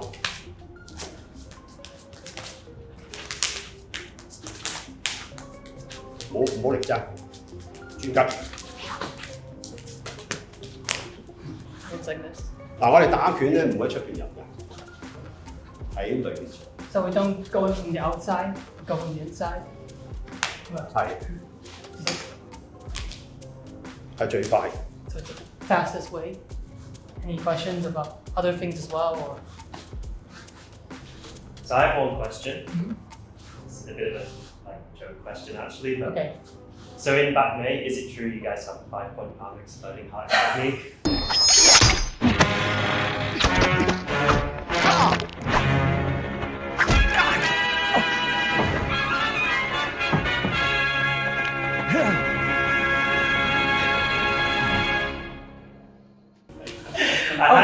Yes， 嗱，因為咧對套戲叫 Kill Bill 啦，有個咩叫咩5點心臟咧爆炸咁樣啲，即係你有冇見過套戲啊？即係佢話咩到個爆嚟嘅咧，跟住佢咩爆炸個心咁樣啦，可以。冇嗰啲咁嘅嘢啩。OK，我中意找人。我哋其實都唔係找人哋，其實我哋最主要咧係會點樣咧？我係會打到啲人咧係2至3秒間冇晒反應，呢個係我哋最大嘅重點。So no, we don't have it apparently, but we try to. We try to make them unconscious in 2 to 3 seconds, so sort of like that, I guess. 咁我哋可以答咩？ says hit 5 times in 2 seconds, 3 seconds. But okay, seriously. Yeah. Serious question on that. You do tend to hit like certain areas, right? Like you prefer to strike vital areas. Well, the Phoenix Iris does strike the soft areas, of course. 即係打邊度，唔係中間。我咪打中咗幾下呢度。Yeah, like here and the ribs, right? 嗱，我哋唔會打面嘅。We don't hit the face. 我哋亦都唔會打膝頭哥嘅。Don't hit the knees. 我哋最多係打呢啲位。Or to hit here. 呢啲位。Yeah. 呢啲位。Yeah. 同埋呢啲位。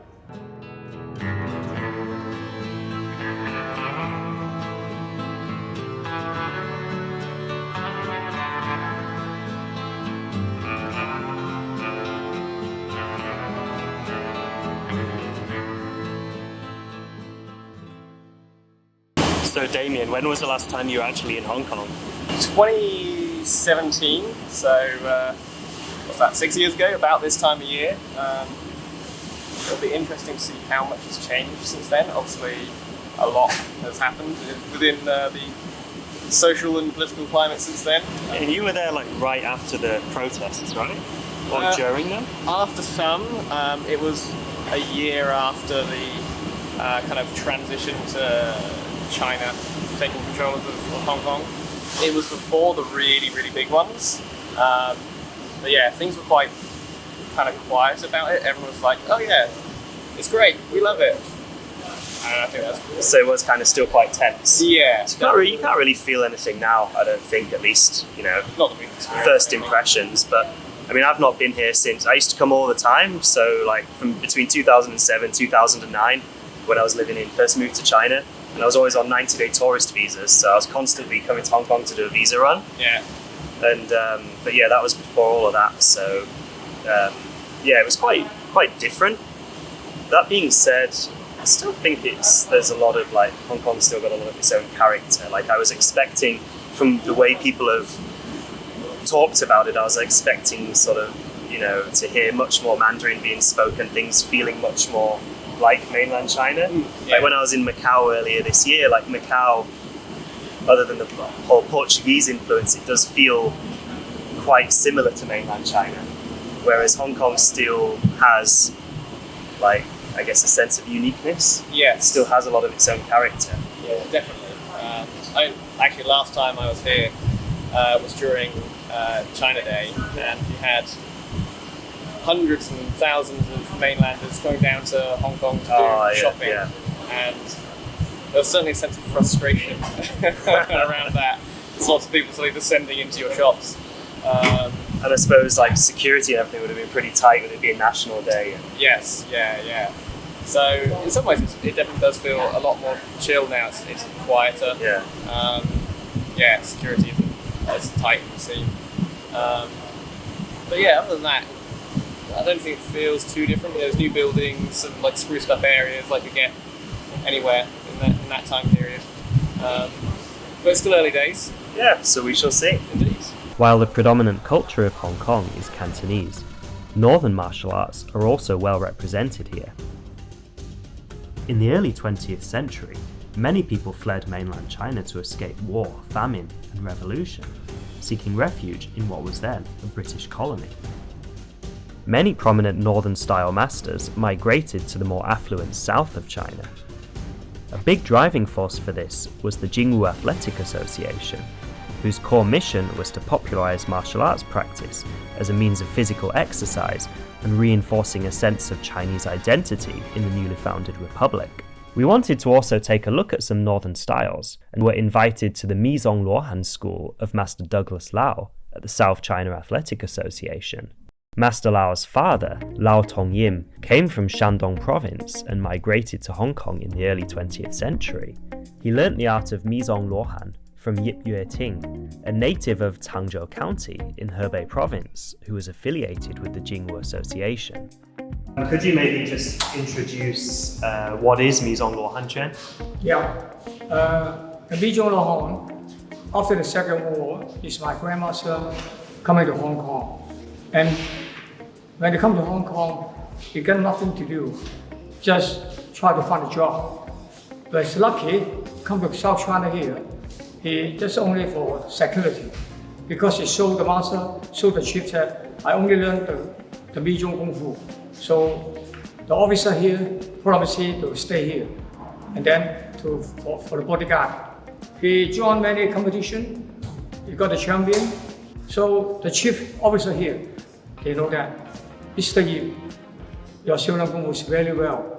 So can you try to teach, have a class to teach the adult, teach the boy here. So at that moment, Mr. Yi, my grandmaster, he started to teach the Xiaolan Mijong. So at that moment, my father is very lucky. From a friend, he introduced him to learn the Kung Fu here. So my father teach him by Mr. Yi nearly 40 years for helping the Xiaolan Kung Fu. And also my father, he learned Mantis, Pekwa, Xiaolan, Taiji. So at that moment, I'm only about 6, 7. So I follow him, have many performances. So even the chief, the officer here said, hey, your son, I'm wondering, he can learn so many Kung Fu. So try to call him here for helping. 1973, I'm about 19. So here, over 200 students to learn from the Mijong Kung Fu. Because at that moment we say the Kung Fu heat here. So many foreigners, Japanese, even Chinese, many people will learn. It's fair to say that this Kung Fu heat was worldwide and was caused and further fueled by the movie industry, which for decades to come would inspire people to take up Kung Fu. And he said to me, he says, I know why you like Kung Fu. I goes, why? He goes, Bruce Lee. I goes, well, I goes, yes and no. I said, of course, unlike all the other Westerners, the first thing that showed us what Kung Fu was a Bruce Lee movie. No? So yeah, he opened the door for everybody. But he's not my hero. The absence of young stars like we had in the golden age of Hong Kong cinema begs the question, is Kung Fu cinema dead? And what effect might this have on future generations taking up the art of Kung Fu?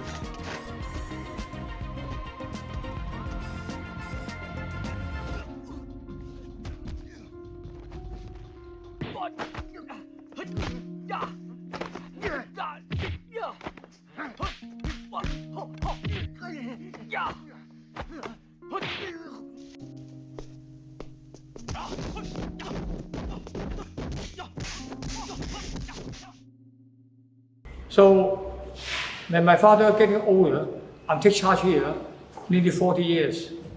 Last few months, we bring 5 children to have a performance in China, Huanyan. And also 2,300 people, we got the silver. So this year I'm 76. The last moment I can talk to tell everybody, Kung Fu, you need to learn. You need to practice every day. Whatever Mijong, Wing Chun, Chole for Taiji is the same.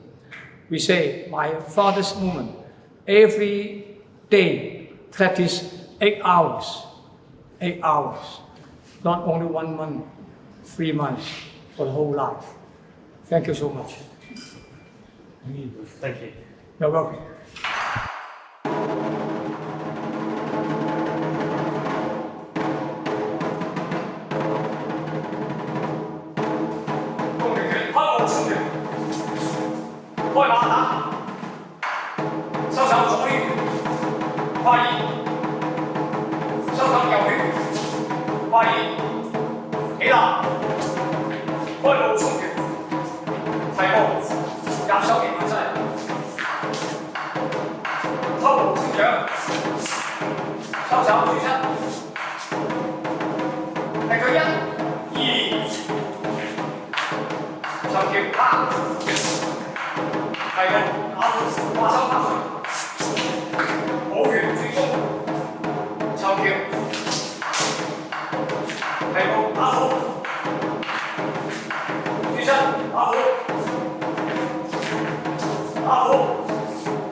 Yeah. So when we have a spear coming to us, if we just do this, we might not have enough leverage to get the spear down. So the movement he did, this one, is actually to make use of the shape of the saber to bring the opponent's spear down. And we saw, yeah. This is when we get into our opponent's space, and he just takes out his spear and now has the capital to attack me. So in order to stop him with my body weight, I shorten my weapon. Yeah. And I might come up over here.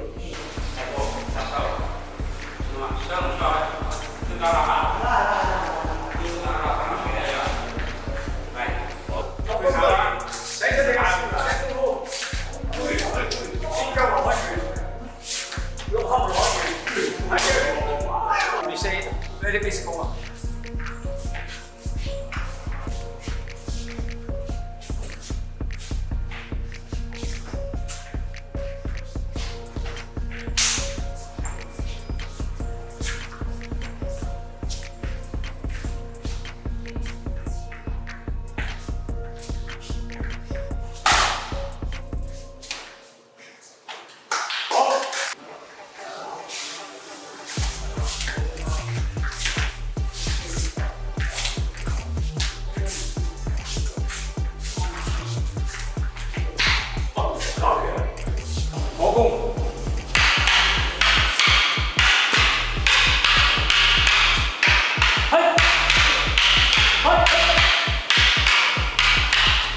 So you seem to have quite a lot of weapon sets. Would you say that weapons forms are kind of more the focus of the style than like hand forms?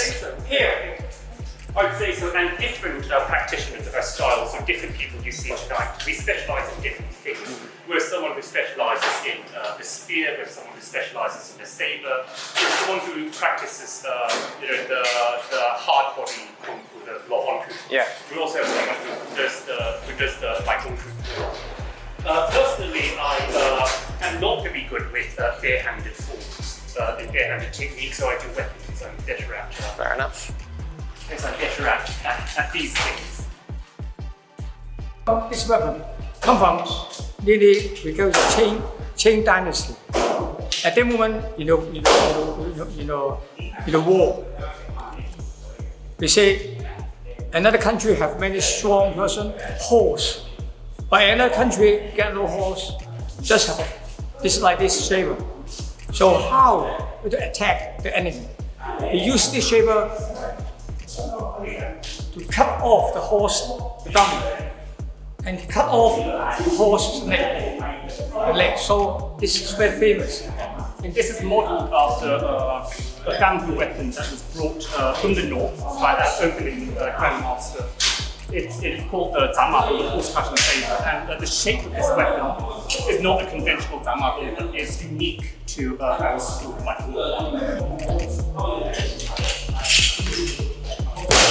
Yeah.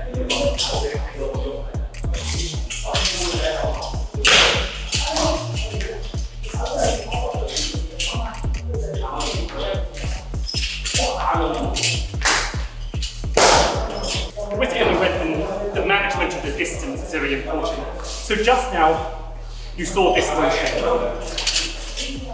So this is how it looks like. But when it is actually applied, you have to move This is how it looks like when you use it in combat. There's a motion that's charging forward, John Henson.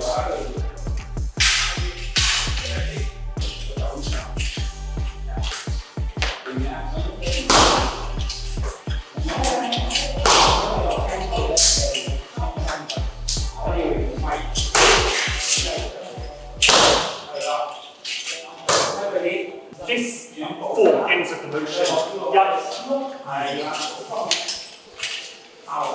So this just looks like an ending, but it has a very elegant use.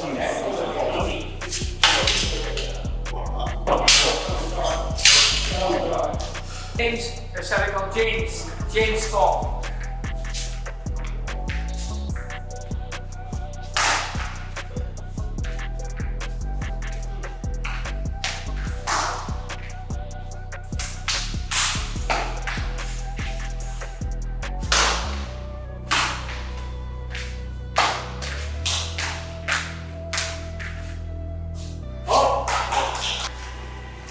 That's a nice collection of gems. So these swords are, they used to belong to a lineage opening Grandmaster Yi Gudheng.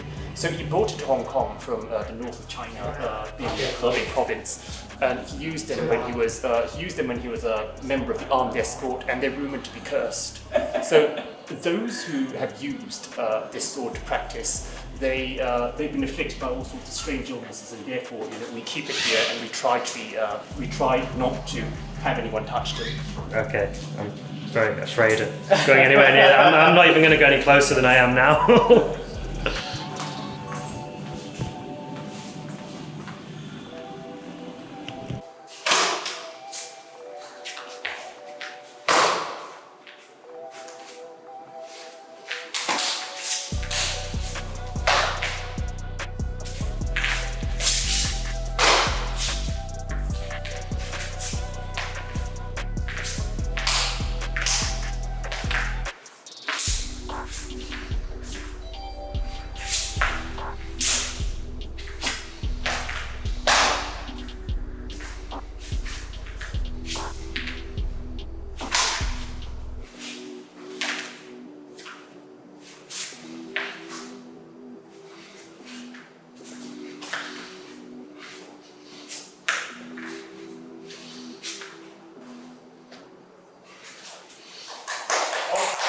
My friend Jimmy Pong was also at the school, and while his own teacher was overseas, he was more than happy to show us some of his 7-star mantis. 7-star mantis was brought to Hong Kong by Luo Gongyu, who came from Penglai in Shandong province, and was invited to teach the art at the Jingwu Athletic Association, first in Shanghai, later in Foshan, and then Hong Kong.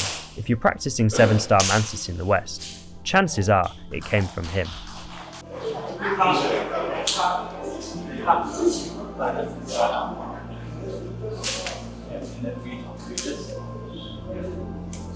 So this is the most basic one.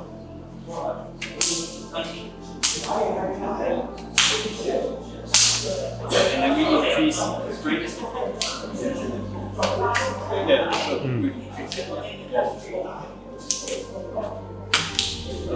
So after that, we'll move on to the Hak Hao Song, to the Black Tiger Steel's heart. Tao Hua San? Yeah, Black Tiger Steel's heart. Oh, Hei Hu Tou Xin, yeah, okay. So we also start with this. Okay, so we start with this, he blocks, and then I move forward, he moves back, blocks, and then I go down, blocks, punch, and then punch. Yeah. So and then he will repeat the same.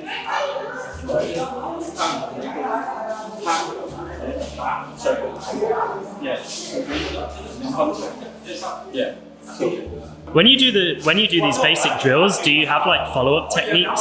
So usually we do this as a set, and then kick. Yeah. And the other person will follow, and then he will do the set. Okay. Yeah. A lot of our moves start with the this is like one of the cornerstone. Yeah. And then after that we had the puncture. Yeah. So is that what you mean by follow-up? Yeah. I was thinking about the 12 key words, right? Yeah. Golo, Tai, Yeah. Gua. Actually, in Taiji Mantis they're different, but for 7-star, Yeah. it's Golo, Tai, Diao, Gua. 8 hard and 12 soft. Yeah. Yeah, we have similar. Yeah. As Northern style practitioners, Damien and I enjoyed seeing some familiar movements to our own. Although for the next part of the trip, we'll move into new territory for the both of us. There is another Hakka style famous in Hong Kong that we're keen to explore. That style is Southern Mantis. As a long-time Northern Mantis practitioner, I've been keen to check out this art for a long time. In fact, ever since I first saw it on the BBC series Mind, Body and Kick-Ass Moves over 20 years ago.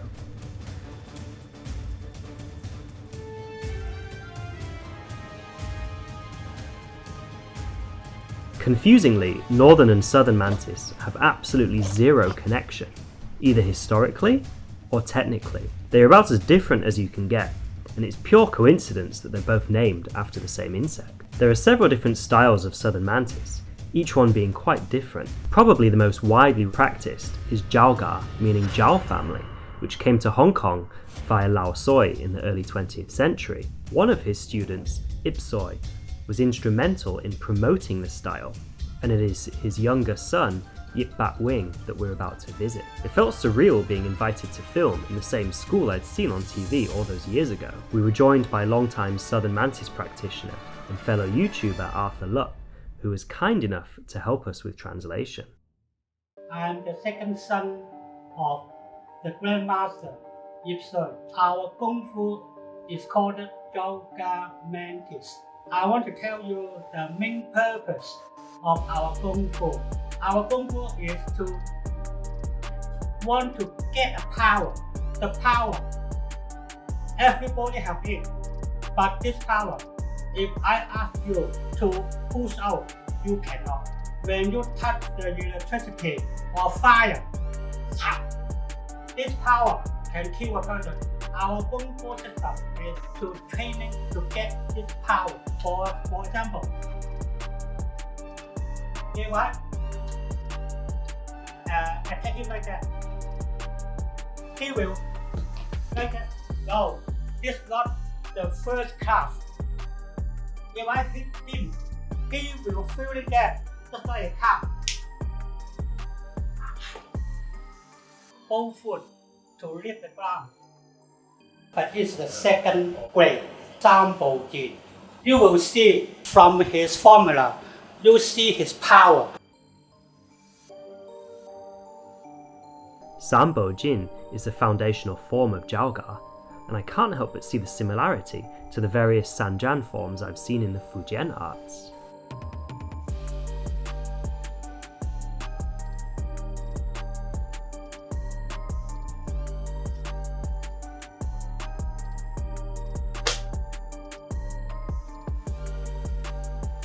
Biết睇功夫嘅人，同佢嘅體型啊，已經知道呢啲係邊嘢叫功夫。So he's saying that for people who are very seasoned with Chinese martial arts, they know what they're looking for and how to analyze forms, and they can start to piece together what actually the training there is.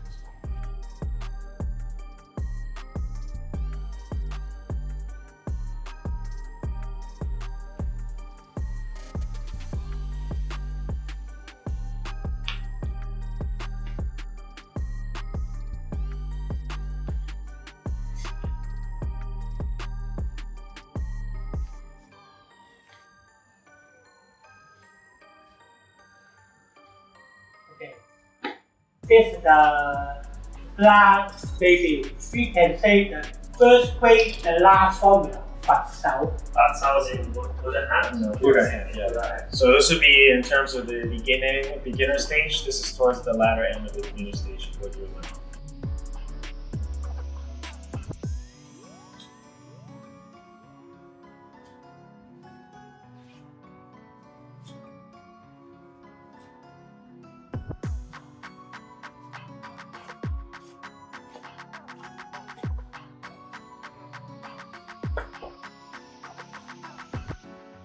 To learn more about Jiaogao mantis, we also visited Master Hang'un. Master Ng also learnt Jiaogao mantis from Ipsoi, but ultimately went on to make his own developments to the system, creating a unique method which he feels has given him and his students clear results. Master Ng spent years researching how the human body works, examining how to create the strongest structure and power generation, and through trial and error came up with a system which he simply calls the Hang'un training system. We were joined again by Arthur, as well as another friend and fellow YouTuber Jerome, who both helped us to translate. I'm known as Kung Fu Ronin, Kung Fu, and then Ronin, R-O-N-I-N, on Instagram and YouTube. Eagles Basics on Instagram. And so if anyone wants to get in touch with Master Hang, I guess they can go to either of you. Yeah. 因為周家堂咧，佢始祖咧嘅創業嘅人咧，佢叫周亞南，所以咧佢落到嚟客家咧，佢係落到嚟落之後咧，咁佢客家咧就係變咗叫做周家堂，用祖師嗰個姓氏。So the founder of Jiaogao Praying Mantis was a guy called Zhao Anam. And so the style he's passed on from then on was known after his name. 始創者咧就係周亞南祖師。周亞南咧就喺少林寺學咗之後咧，就返咗佢自己嘅故鄉，咁咧就教過咧佢嘅弟子咧就係黃福高，黃福高咧其後咧就係教流水咧就係我師公，跟住喺落嚟香港咧就教我師傅就係葉瑞，咁跟住到我，所以我係第5代。After Zhao Anam learned the Kung Fu, he went back to his hometown and taught a couple people. One of them was called Wang, who in turn taught Lao Sui, which is where most of the style has come from in Hong Kong now. And then Lao Sui taught Ipsui, or Yipsui, which was Sifu Hang's teacher. Obviously, power generation is so important in martial development, but I think you also need like a strategy as well for how to apply the power. So is there a sort of overruling strategy how you actually use Jiaogao? 因為咧，你話佢講點樣用出嚟啊嘛。咁如果我哋有咗呢個概念之後咧，就係話，如果我哋將個力量發揮出嚟咧，當我哋有咗之後咧，我哋一定咧係，如果我哋未喐個動作之前咧，我哋個鬆緊嘅狀態咧，我哋啲肌肉咧一定係要喺鬆嘅狀態。然後如果我哋去擊打目標咧，我哋一出咧，去到個終點嗰度咧，我就係跳過中間2至9，然後一就咁樣實咧，咁啊將個動作嗰個力量一爆炸出嚟，咁咧就會幫助我哋嘅速度同埋嘅力量。So to use the power, it's important to know that before you use power, you have to be very almost completely loose. And he uses a scale because he wants you to skip 2, 3, 4, 5 and go straight from 0 to 10 to use the power. And but to learn during the process, you have to learn moving it up. And then coming back down, moving it up, and coming back down, until one day you can just go compute, take it.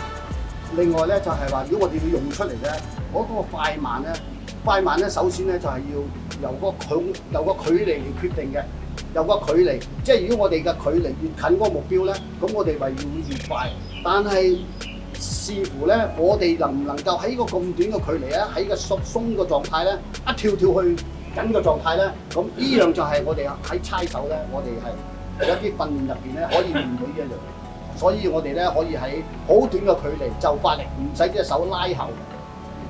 Okay, so another aspect of speed is distance, right? So the closer you are, the faster you're going to because you're closer to wherever you are. But what's important is through Chai Sao or Jiaogao training, you're able to generate power from this short of a distance. You're able to go from 0 to 10. In this distance, and we don't have to pull back. And that's one of the aspects he pays attention to when he trains. 佢係一個多數鍛鍊咧，佢練本身咧就係練外在嘅力嘅，同一般嘅其他啲功夫係有好大嘅分別。其中最重要一樣嘢咧就係猜手啦，即係如果冇猜手呢樣嘢咧，就我諗周家堂就冇咗一個特色。Jiaogao Praying Mantis is mainly a style that trains the power that comes from the inside. And Sifu Hang thinks it's very different from the power that you train from other means. And one of the most important things you use to train this power is Chai Sao or Chai Sao. Without Chai Sao, there's no Jiaogao Praying Mantis. Okay. So what's the best way to practice Jiaogao mantis? The best way to acquire skill? 我覺得咧，無論喺我哋周家堂啊，其實都係歸納為咧係一種運動嚟嘅。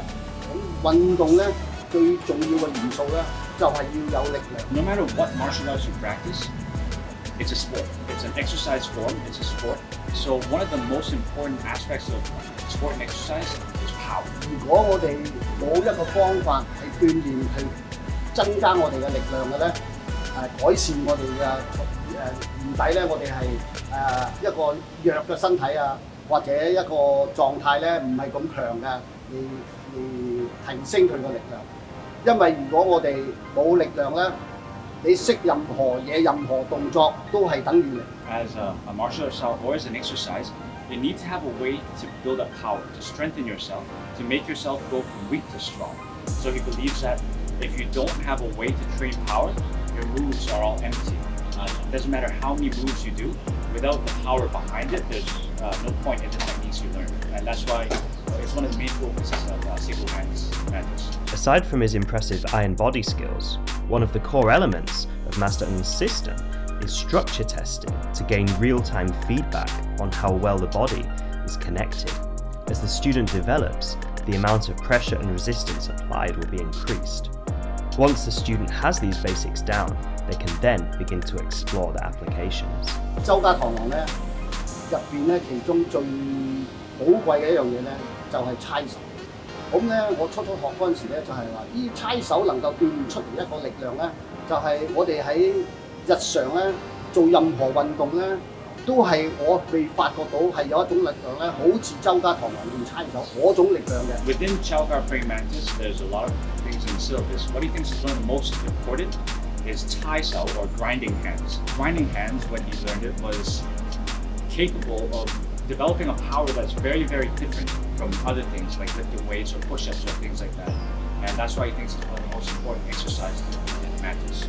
所以我自己親身咧經驗過呢樣嘢之後咧，覺得好嘅咧，咁我就係咧，我由16歲開始練咧，咁我練到而家咧，我係超過50年，而我係呢50年之間咧，我係冇間斷過練習。So what Sifu Hang just said was that it is so important that ever since he started training mantis from when he was 16, it's one of the main things that he focuses on and his students focus on too. 仲有咧就係我因為學周家螳螂咧，由初學一個猜手嚟啟發到我，後期咧後期20年啦，20年咁上下，18、20年啦，咁我咧就係將個猜手咧改變咗一啲方法，令到嗰個力量咧更加去提升去以前，因為咧我係唔抵，我係識點樣做噶嘛。之後咧咁所以而家稍後咧我就會介紹咧一個叫做氣功猜手。我點解要加氣功猜手落去咧？氣功猜手就係我好強調咧，你呢個提醒我哋咧，我哋練猜手嘅時候啊，嗰個呼吸要同個動作啲嘢配合咧，係鍛鍊我哋嘅內在同埋外在。So throughout the 50 years of experience that he's learned the way his teacher taught him, right? But for the past 18 to 20 years, he's developed a slightly different way to do it, which he thinks has helped him develop more power. And he calls it Hei Gong Cai Sao or Qi Gong Cai Sao because the focus is on combining the breath with the power as opposed to just using brute strength to go over and over again. 之後咧，我改變咗呢個猜手個形式之後咧，咁咧就係我係經過印證，我已經係經歷過咧，好多人咧去測試我，即係去同我比較，去感受到，咁而我係證明到咧，我練個方法係對嘅。Throughout the years, through his interpretation, he's changed his Chai Sao method. Many people have come and experienced the Chai Sao with him, and his method has been effective over the years to make it stronger. This is called this is our hammer fist training.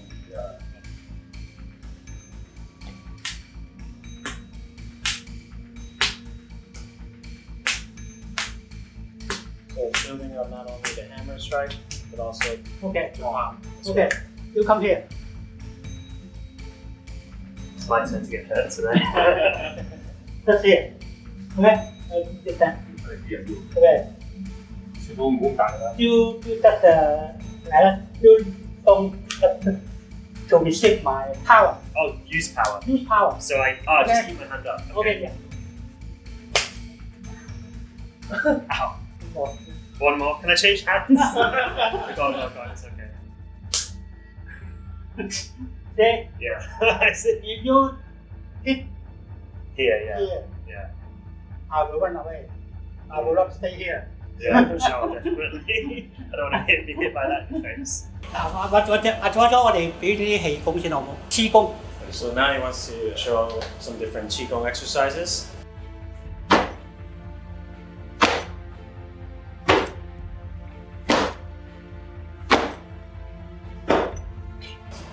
This is the first class qigong. What is being demonstrated here is actually internal skills and deep muscle contractions, so that you can actually retract the testicle so that if you were to get struck in that spot, it doesn't hurt.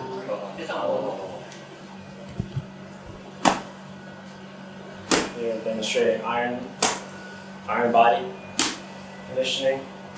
Do you want to try? Yeah, okay. Belly, yeah, just get like straight or up you.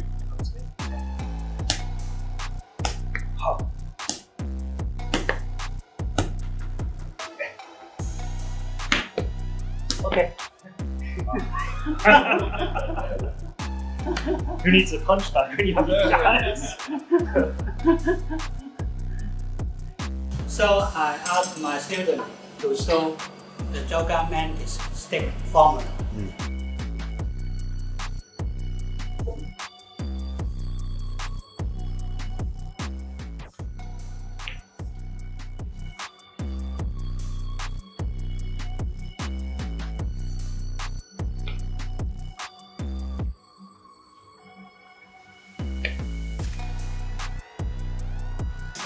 We call this 三公壁橋。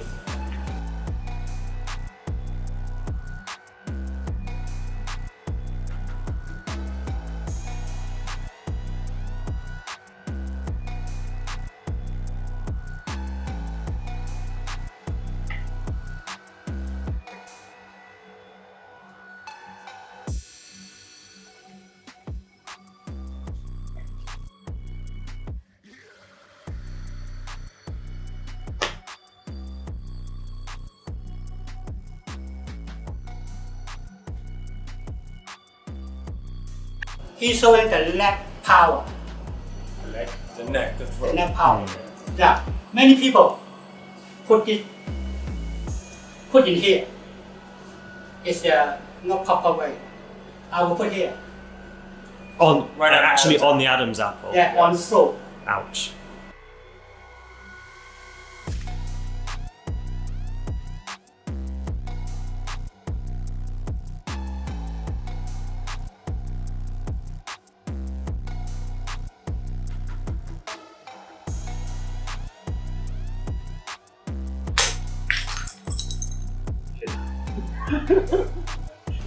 Some other guy put here.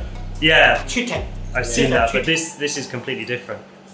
You see the other guy will be here or like that. Yeah. I will like that.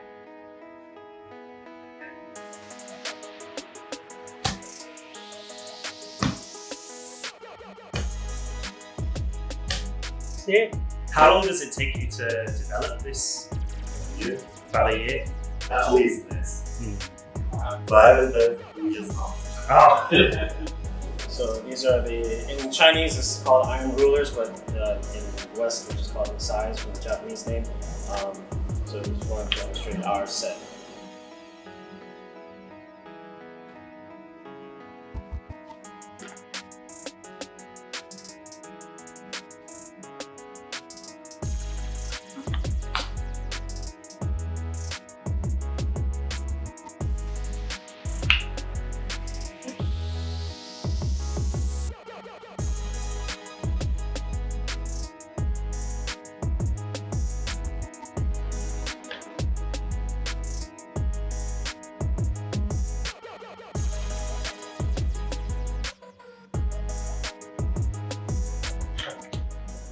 Okay. You can keep it. Sometimes you must do full power. Full power. Full power. Honestly, just go for it. Don't hold back. 你講咩咧？ You have to hit full power. Full power. Okay. 但係如果你打咧，你留住力咧，你唔好打。 If you're gonna hold back, okay.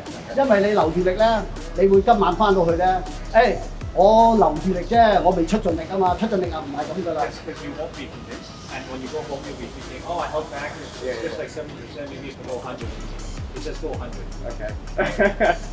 You'll be all right.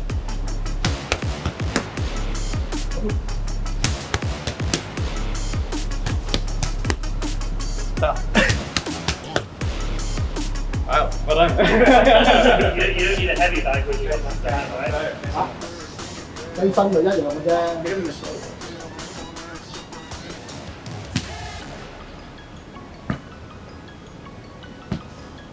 打得。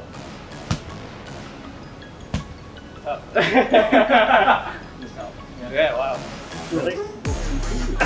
Okay. So just squeezing on the Adam's apple. Really? Feels really disgusting. Wow.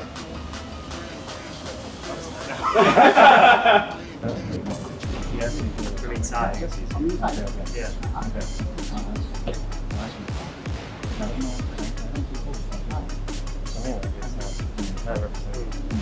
Wow.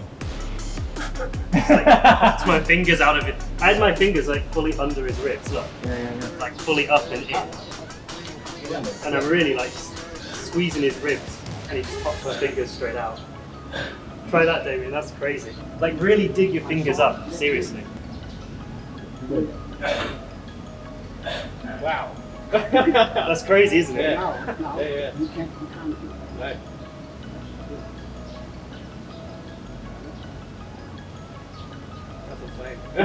Why you can't speak? That's weird. Take my body. So it's like there's obviously a limit to his internal work. It's like it's not limitless because he still has to take a breath or breathe and do things. Yeah. So he's not gonna get hit by a car and still stand. 我哋嗰啲做呢個動作咧，我係好快一剎下就做出嚟㗎，就唔係一啲動作。嗰啲動作咧，一啲嗰啲叫硬氣功，你見一啲人咁做咧，就唔係咁樣嘅氣功。我哋係一啲氣功逼出嚟或者貼實嘅。 So one of the differences from other styles of like hard qigong is that they have a lot of like practice and warm up time. So when you see demos, they warm up and to generate the chi to take the hits or do things like that. But for us, is after you train the internals, it expands instantaneously. Just like our strength is short, then we have so it's not it's pretty relaxed. So we don't have to do like like it's just you see right. Yeah. 分別咧就係話咧，如果你咁樣做嘅，你好似跟住話，你呢一刻你唔打得我。Yeah. So once I do this, I'm only bracing to hit, so I can't actually counter. Yes, you're static. Yeah, I'm static. I have to do this because once I let go, then it's gone. Do you do a lot of like hitting like conditioning? What am I saying? You, 唔係咁樣打嘅，唔係。 No, it's 唔係咁樣打，係人對人。首先咧就係一啲 exercise 咁啦，係咪？即係其實一啲練習氣功嘅動作練咗先，當到嗰個動作我覺得你有成效嗰陣時咧，即係可以啦，咁就會兩個人咧俾佢練習，由打咧就由細力一路慢慢打開嘅，就唔係話立亂打佢，即係我哋練嘅過程之中咧，盡量咧唔好受傷。 So I mean, after a certain time of strength training, once your body's kind of prepped, slowly you do some partner work, slowly building up their conditioning, also the breath control. So it's not just a pure it's a muscular thing. So using your chi and also interact with your own power and speed and control. So then slowly build up that conditioning. 你問下佢哋頭先係咪用盡力 Did you guys use full strength before? Yeah. Full power. Full power. Full power. I think he's not impressed. Just making sure. So as far as the Iron Qigong, I'm curious how you train it. Is it from just doing the forms, or is there some other kind of training to develop it? We have one form. It's called 合掌功.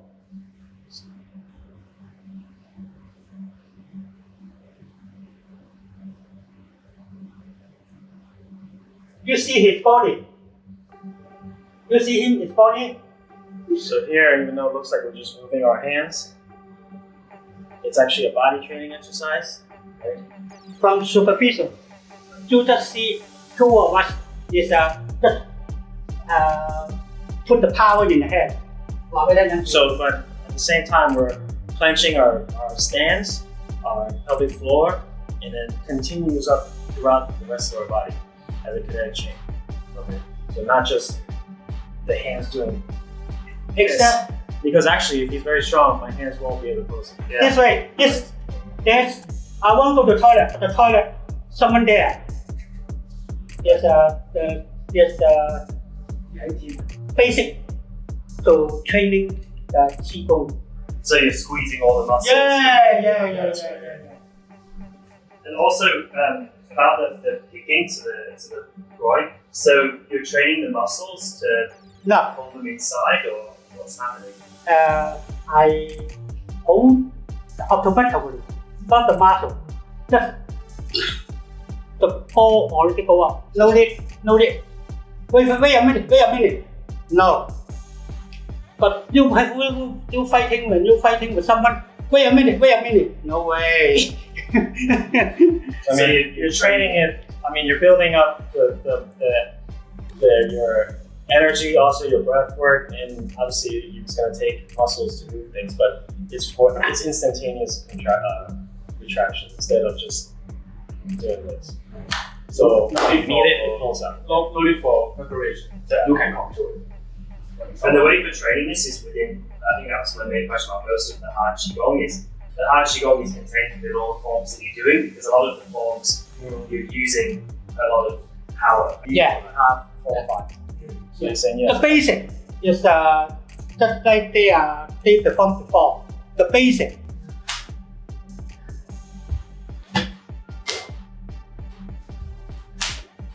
So third zhong is a partnered exercise that we have within the system. There's different kinds of zhongs. This one mainly focusing on body conditioning from the top, so even your collarbone, your chest, shoulder flex. Another kind of qigong. 大家手一打，大家眼尾手。OK。大家眼尾手，要 cover。OK， 係 hit by me every day until you feel the painful. No way. 大家眼尾手。Yeah. How long have you been training? On and off for many years. Started as a kid in New York many years ago under his uncle actually. So He followed my uncle. Okay. My mother's brother. Yeah. My mother's brother. He followed. Okay. right on the spot. There you go. There you go. See? Yeah. You pay for. My hands will give out first. See? But just like how the internal works, all this is powered by our internal mechanics. So you train, you build it up obviously, so that it doesn't take vibration time. So I'm standing here talking to you at the same time as you're hitting. Right? So instead of the and then So it's just naturally there. You build up that time, Yeah. But I mean, you build it up until it's naturally there. But just like how our techniques are built to become instinctual, so should your body conditioning. So that you can have these different practices, not just hitting it.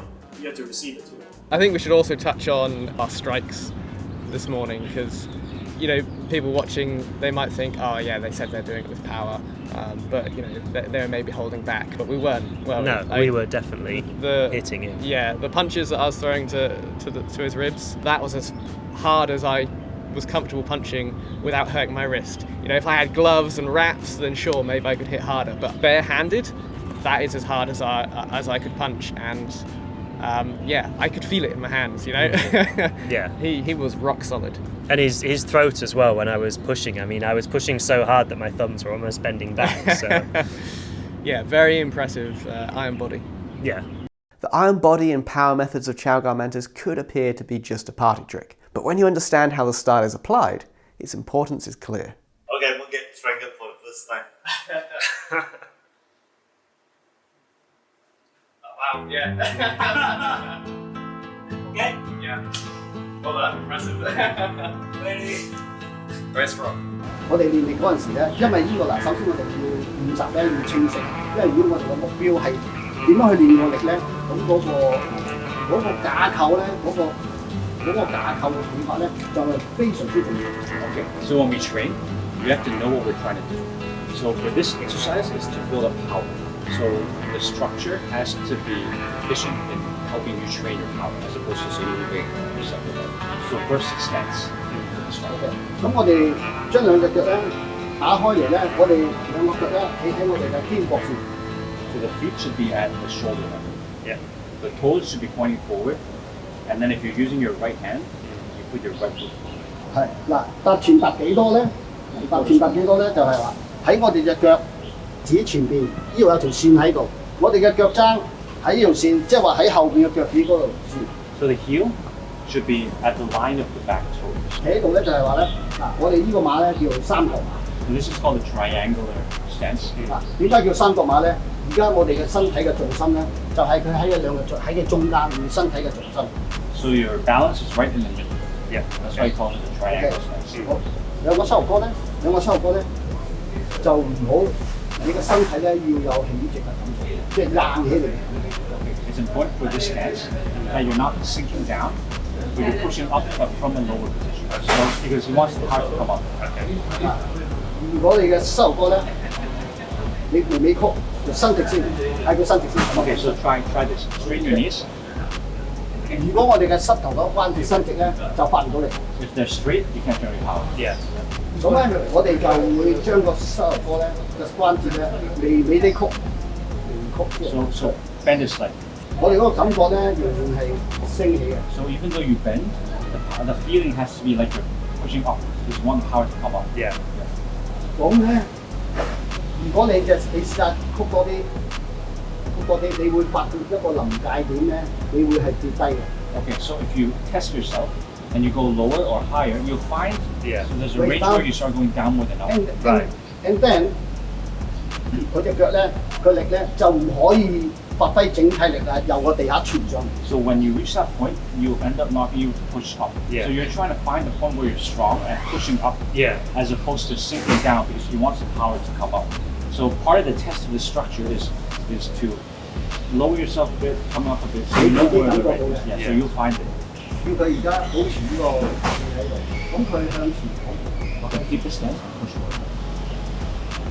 Pushing from here. 佢隻硬，咁你隻腳咧唔係用個身體，唔係用個身體做向前。Oh, okay, he says don't lean with your body, but push from your feet.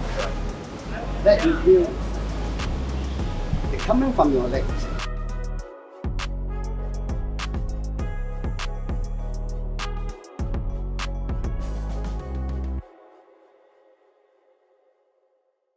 然後呢個吸氣攔住對方，又係撐。Breathe in, but this time push because you're trying to resist the guy. 因為向前啊嘛。Yeah, because you're pushing. 咁呢個咧都係撐住。This one you're pushing up as well. 頂住對方唔俾對方入，咁啊你要撐住。Because he's gonna push you, and then you're gonna resist. Okay. 啊，咁呢度啦，明白啦？吸氣，即係得一個動作係抓住嘅啫。So only one motion is 就係呢個動作。cross. 其實我哋係全身鍛鍊嘅，因為呢個動作。Yeah, even though we're doing Thai self in the hands, we're training the whole body. Yeah. 我講先啦，我以前學嗰陣時咧，我就係咁樣加。So a long time ago, he started with this football. 姜牙錘，姜牙錘。咁佢姜牙錘咧，就係咧將個力咧引喺個踭嘅底下。So this focuses the power onto here. 如果你揸個平拳咧 ，hold that one. OK。咁咧，我哋以前咧就係喺個手腕後邊嘅。Put it at the wrist. 我錯咗年啦。咁好啦，手腕後邊咧就係、我哋咧，如果而家我哋咁樣用咧，都係我之後改嘅。之後用咧，我哋用嘅拳腳呢一度掌地。So now he's focused on this back of the hand, because 同埋咧，如果我哋嘅手咧，我哋喺呢個掌掂住咧，咁嗰啲力咧，如果要出到嚟咧，一定經過個手腕。如果你手腕冇力咧，你就做唔到啦。So this trains the wrist as well. Because if you focused on this before, you'll never train the wrist. Yeah. But if your power has to pass through the wrist to get to here. So this way of doing it, you can also power up the wrist power. 咁我哋一環咧就係話咧，我哋兩個力叫佢挨住我，我挨住佢。So push against him first. 然後咧，我就出去個腿前嘅佢。So he's going through the motions with you. 然後佢又過嚟。冇炮。Keep it straight. Keeping the elbows at the wrist straight. Keep its angle. Just do this. Okay. 咁我哋咧點解個動作我哋要找上嚟咧？找上嚟嗰陣時咧，就係呢個力量係上嚟，咁呢個力量落去咧，就將我哋咁樣貼住。So this is Qigong power. The reason we clench at the same time as we do this is because this way we focus the power from the bottom up to the body. Yeah. And then when you use this, you focus the power from the body down to here. Yeah. And so you're everything's meeting. Yeah, everything is meeting and then you train. 咁我哋喺個過程咧，個力咧黐住交流嘅時候咧，我哋就會練習埋咩？我哋感應啊！ So through this interaction, you can also train a bit of 感應到對方個力點樣出發。 So you give as much power. 佢鬆啦定緊啦，咁啊對於我哋去打鬥嗰陣時咧，就有幫助。So it'll eventually help me. Now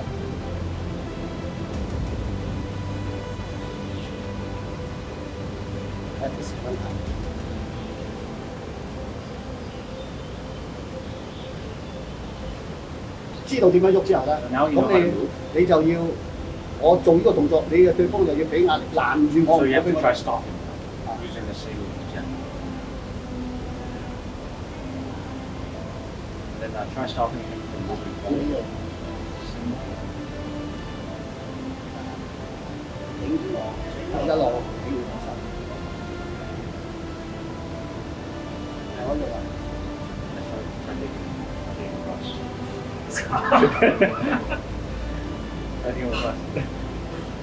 但係練習嗰陣時咧， but when you're practicing, you shouldn't stop the guy. Yeah. But now this is just like testing the strength. 如果我練習嗰陣時咧，我就係點樣咧？我憑我個感覺，因為每兩個一樣噶嘛，一個強一個弱嘅。咁你弱嗰個咧，你可以繼續練，因為我點解我要出力咧？我出力咧就係逼佢出力，咁佢先至練到出嚟嘅。So when you train against a person who's stronger or weaker, and there's a difference.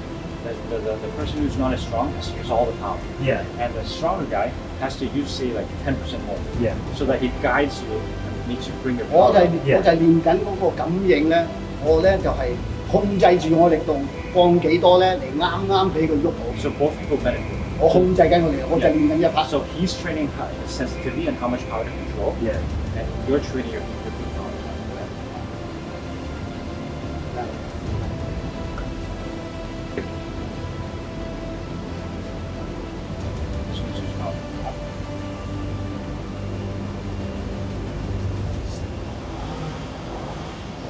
It's such a different body shape to what I'm used to, which is hard. It's hard. 一路 It's interesting. 一路咁樣落咁樣手。 But if you view it as a power developing tool, like say even a bench press, right? There's strict form for it to be effective. So it's the same as this, where we're trying to keep strict form so we can build power.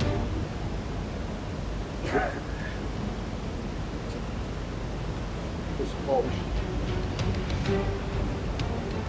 Stop. Keep your back. Get out of screen so you get some just in the view.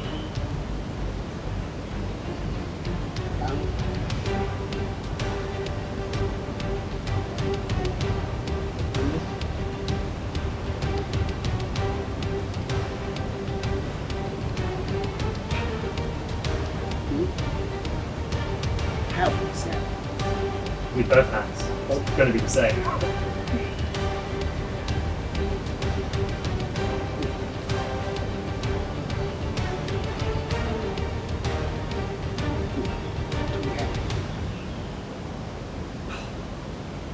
Still the same, one hand or two hands.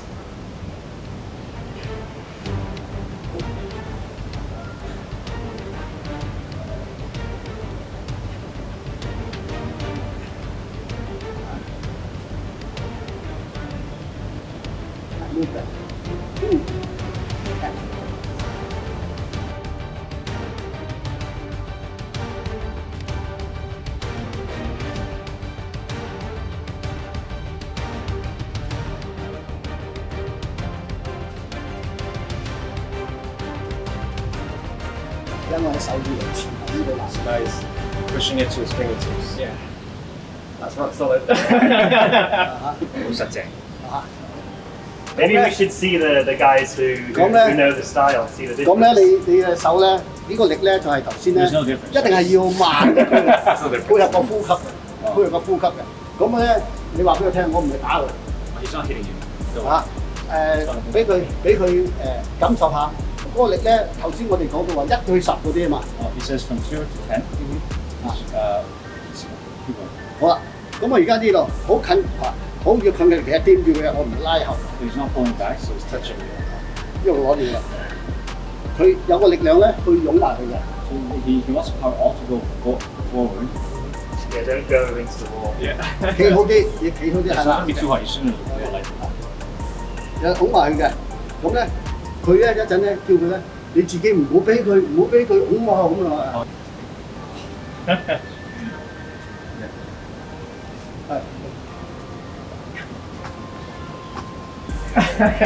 呢個力咧110咧，我點樣滲透入去嗰個力咧？然後我唔係打佢，我俾佢感覺下啲力咧走入去入邊，就同你 hit 係唔同嘅，係嗰陣喺入邊。係啊 You swap just in time. 咁咧，呢個咧你係咧就係話咧，我哋我隻手擺前咧可以快。如果我咁樣去快。So the mantis guard is like this. So if he pulls back to punch, it's a bit slower, but he could punch away. 如果佢要對方要打我，佢唔可以離遠咁打我噶嘛，係咪？如果佢埋嚟，佢咁你先至打到我噶嘛。Yeah. So in order to hit him, you have to get closer, right? Yeah. 即係話咧，我手喺前邊噶嘛。So he puts his hands out here, so he's closer to you. 但係我唔係等佢打我。He's not waiting for you to hit him. 總之咧，佢嚟到呢度個近距離，佢由呢度嘣一聲咁快，即係講個理論咧就係話咧，如果兩個人嘅速度係唔一樣嘅，兩個人嘅反應係一樣嘅，咁就係嗰個距離嚟斷定佢快慢㗎嘛。So he's stealing a bit of time with distance. Yeah. 好啦，咁如果我哋兩手咁啊擺前嘅，咁佢打唔到我㗎嘛。當佢一接近我嗰陣時，砰！我已經打你，即係佢一接近咧，我係唔會等佢出拳嘅，我係主動咁嘅，主動咧，我隻腳一喐咧，咁已經打佢啦。The moment you move in, he's going to hit you. Yes. Because his hands are out here. It's easy. 所以見嘅手， power, right? 但係咧關鍵就係咧，我哋攞一手出去咧，伸隻手出去咧，我哋要能夠喺呢度咁樣。But the key is to be able to generate power from that distance. Yeah. 咁咧，我哋就係要練呢個太大啲力量嘅。You gain through chai So he says when you use it against somebody, it's very subjective. So you say you're going to do this, I say I'm going to do this, everybody makes sense. Yeah. But it doesn't work most of the time.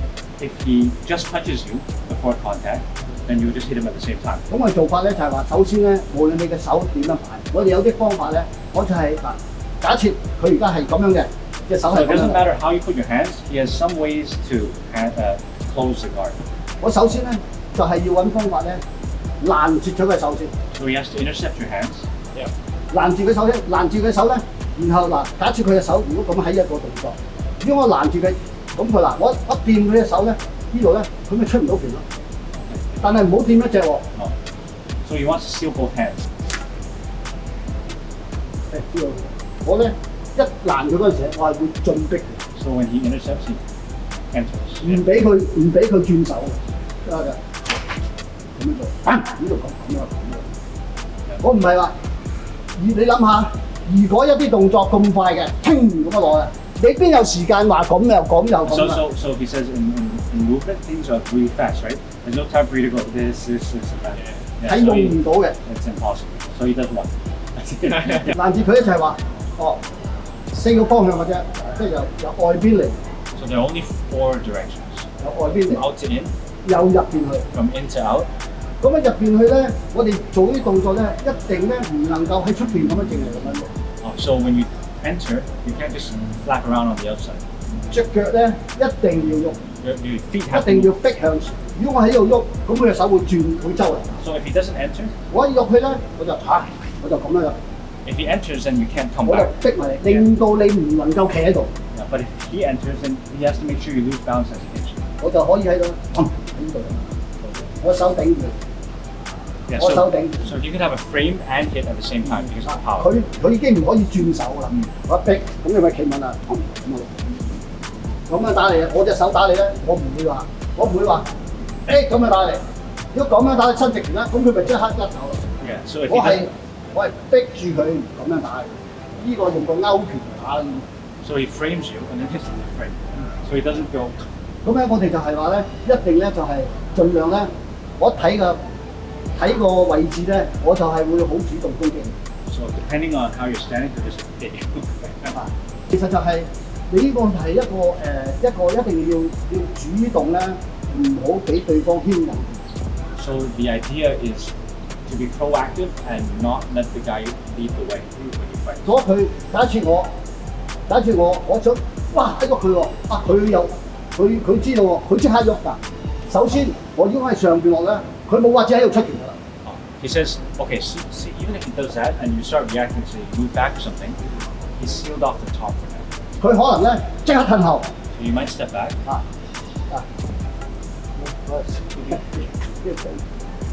嗱，我攞嚟係啦，係咪啊？咁啊係咪？好啦，嗱，呢個情形之下咧，我就可以直接攻擊。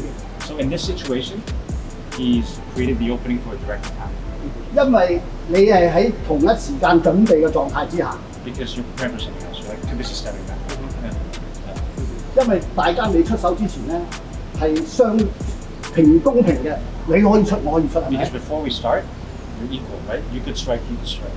但係如果我攞個位置一幫佢嗰陣時咧，咁佢呢度咧，如果佢要變都好咧，佢要離開我，一縮啦，佢或者佢一褪嘅。So when he starts like this, and say you move, right? 好啦，嗱，當我喐嘅時候，佢呢下褪嗰陣時候咧，我就可以直接攻擊，因為佢褪。Oh, because as you move, he'll hit you as you move. So he does something. I asked him if it was a feint. He says it's not a feint. I'm really trying to do something. Yeah. But he reacts to my real move, so I do something else. Yeah. 因為佢 Yeah, it's like a setup. 因為佢做呢個動作咧，佢俾我牽引住。 Because he started, then you're being guided by him. Yeah, initiative. Yeah, he has initiative. 跟住我 So it sounds like kind of the 3 pillars of the style are being able to take a hit, and then intercepting, and then that short So power. we give the hit too. Yeah. So everything happening in a short distance. So training the short power to even in conditioning, he's not going to do this. He's going to because he has to train his power. He has to train his power at the same time. So he's 話個攻擊嗰個人都唔會話亂咁打㗎嘛，係咪？係練翻我哋係俾人打嗰個係你做指揮嘅，我叫你用幾多你用幾多。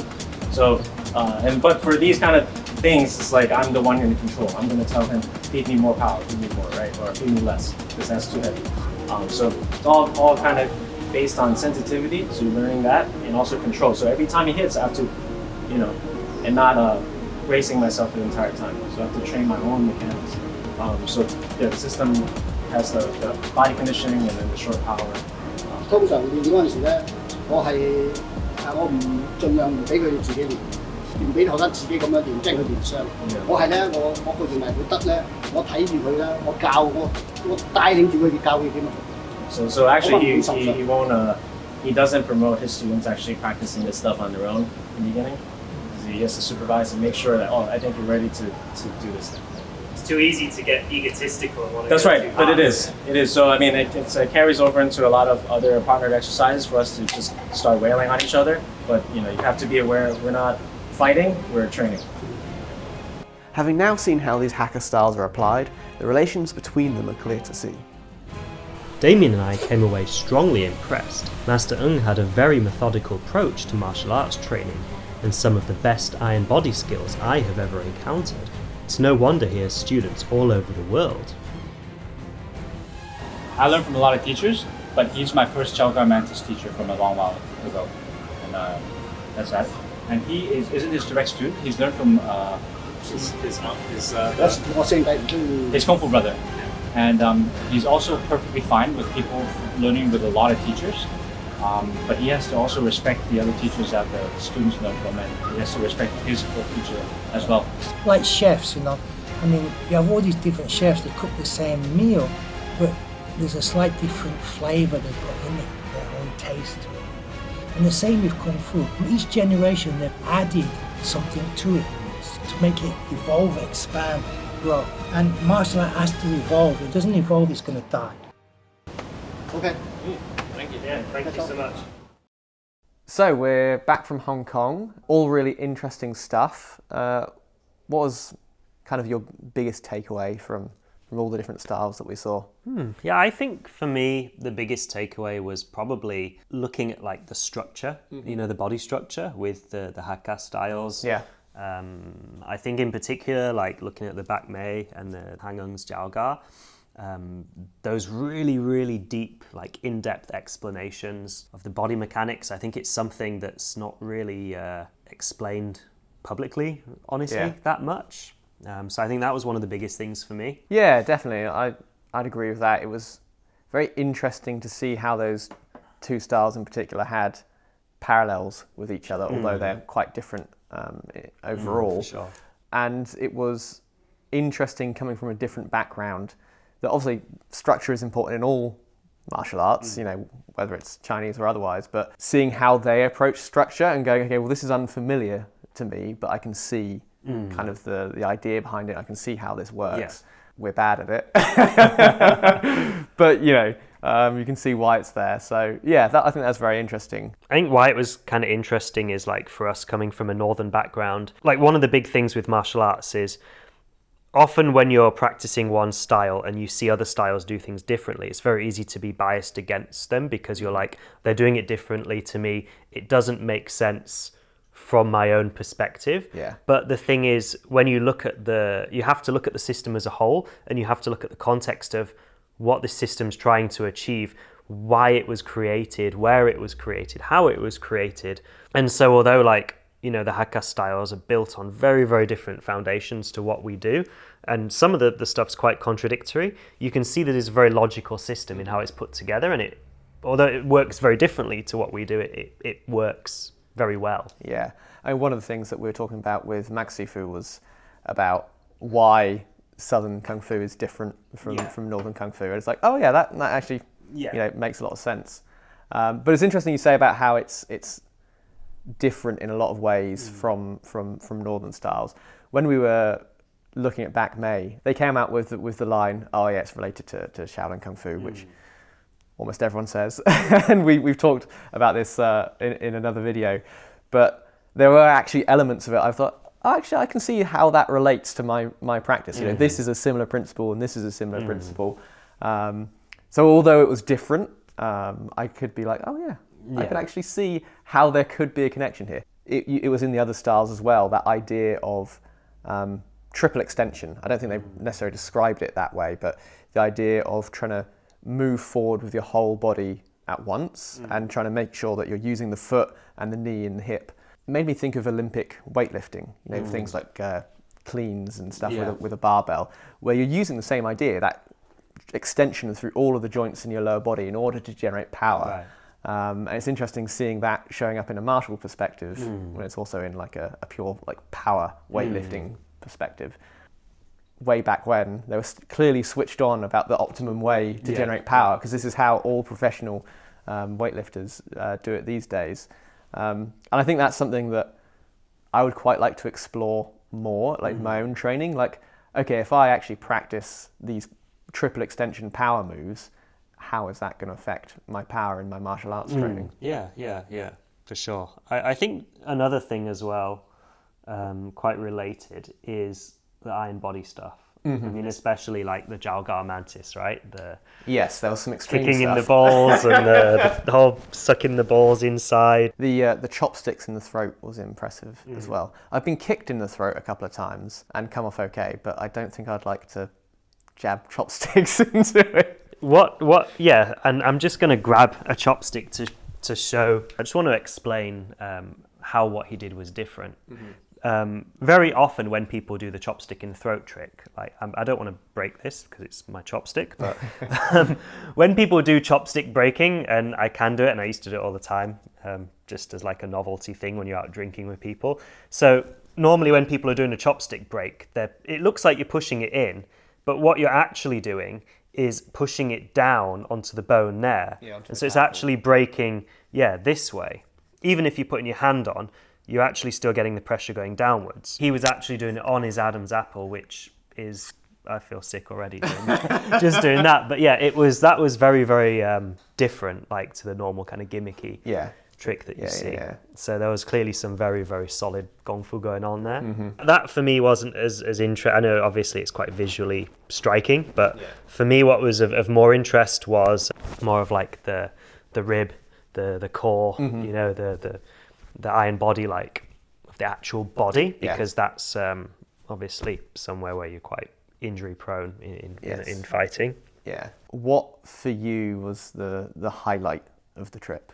Without, saying that anyone was better than anyone else. I enjoyed the Hakka stuff a lot, but I also enjoyed the insights into like the Hong Kong cinema. Yeah.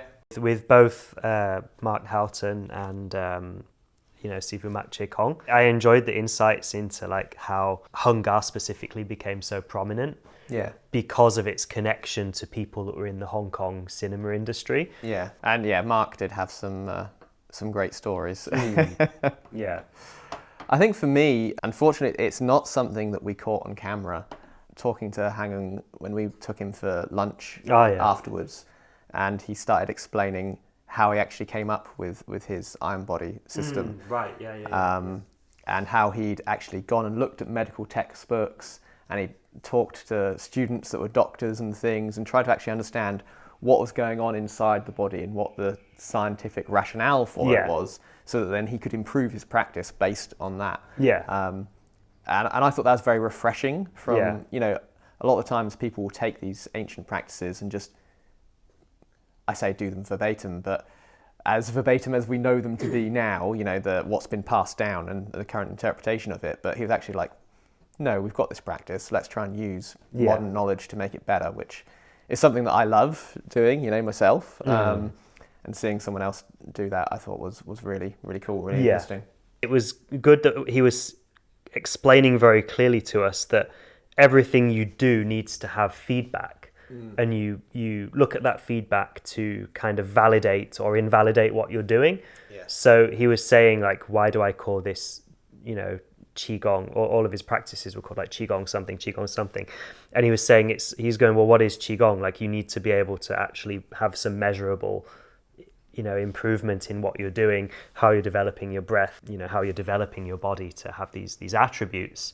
And so a lot of these, I suppose we could call them the iron body tricks are actually just a way of getting a real-time feedback on how you're actually improving. Like, I'm doing this iron body Qigong, but how hard can I receive the punch? Okay, this is clearly working. Like, let's try, a while later, can I take a harder punch? Or have I got greater control over my muscles in that particular body part? Yeah, it's trying to take, what we'd, I guess, view in the West as the scientific method and applying it to your own personal practice of self-improvement, which I think is something that no matter what you do, whether it's martial arts or anything, probably a lot of people could benefit from. A lot of people do stuff and say, oh yeah, I'm sure it's doing me good. But you don't necessarily know whether it is or not unless you actually do that kind of testing. He was also very clear that what he was doing wasn't representative of traditional Jalgar, and that was more his own interpretation and his own system. And I thought, he was very honest. This is what I do, and it's not to say anyone else is wrong, but it's just I have a different interest and a different purpose. Yeah. One of the cool things was looking at dragon style, I actually have not seen any videos before. Maybe I'm wrong and there's something out there, and if there is, like, drop it in the comments or something, but I haven't seen any videos actually explaining what dragon style is all about, ever. I think, as far as I know, I think this is the first of this type of interview that's really, like, gone into depth of, like, the history, the main forms, the concepts. Yeah, I think all I've ever seen is just demos, like performances, or here's a particular form or a particular movement. An interesting experience to get more knowledge about a style that people talk about a lot, but you don't really get much decent info on. And I found it interesting from body mechanics as well, because although dragon style and Bak Mei are kind of supposed to be like sister styles, actually I found that Bak Mei felt like it had more in common with Jiaoga Mantis, whereas dragon style was more, I'm not going to say northern because it's very, very classically Hakka southern, but it felt a bit more compatible with what I do because it's a bit more fluid. Yeah, it seemed more based in footwork than structure. Yeah. Not to say it doesn't have structure, but it was clear that idea of the stepping patterns and stuff was very important for him. And a bit more sort of coiling of the body, like whereas as Bak Mei and Jiaoga feel very much like, boom, I sort of settle myself and I'm like, I'm literally like a wooden post in the ground, like a tree, just immovable, and then, bang, bang, bang, like the arms kind of go from here. Whereas this felt much more like I'm using the body, the coiling. I guess that's why it's called dragon, because it's supposed to have that kind of graceful, like swimming quality. Yeah.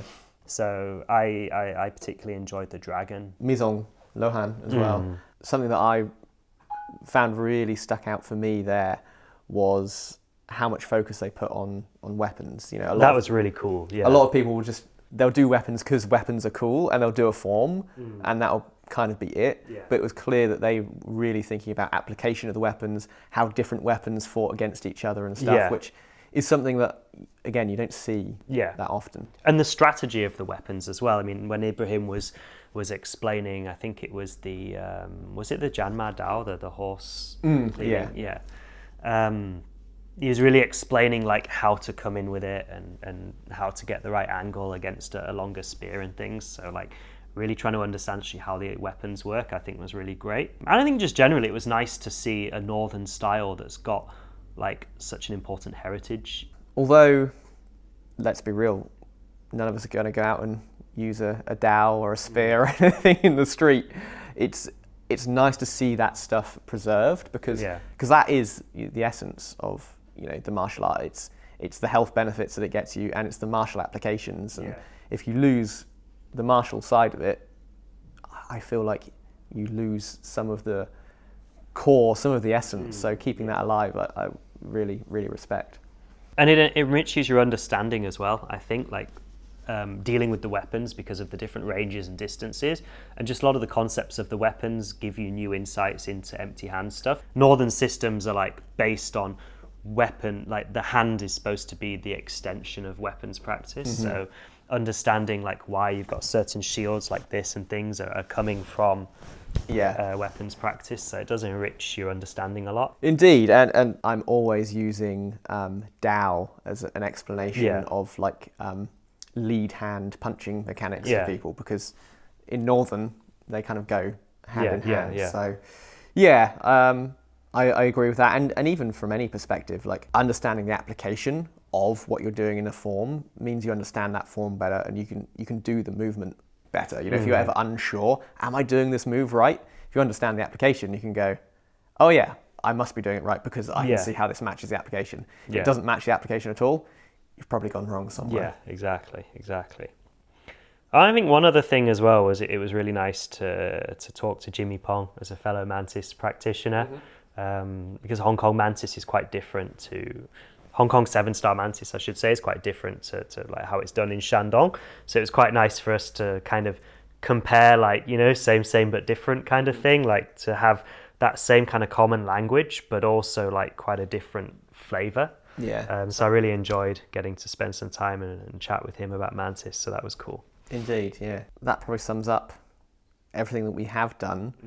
So now let's talk future. You know, if we've mooted the idea, if we do go back to Hong Kong, there's plenty we didn't see. Yeah. Trolley Foot, big Yeah. one. You know, we saw a Trolley Foot school there that had some impressive students. At the Kung Fu Corner, but we were unable to set lock up an down. interview at short. Yeah, because we've been notice. struggling to get hold of anyone for Trolley Foot, and then it was like, this is the perfect guy, and he's like, actually, I'm off on holiday now. So I think that would be a big one for me. What about you? Yeah, Trolley Foot. Look at some more of those like classical Cantonese styles. Obviously, we've already done Hung Gar, but I still think it would be cool to look at some other Hung Gar. I know there's a few other teachers that would be quite interesting with different perspective to Mark and Matt. So yeah, maybe some more Hung Gar, also some Jiao Gar, not Jiao Gar Mantis, but Jiao Gar as in the style that's kind of similar to Hung Gar. Yeah.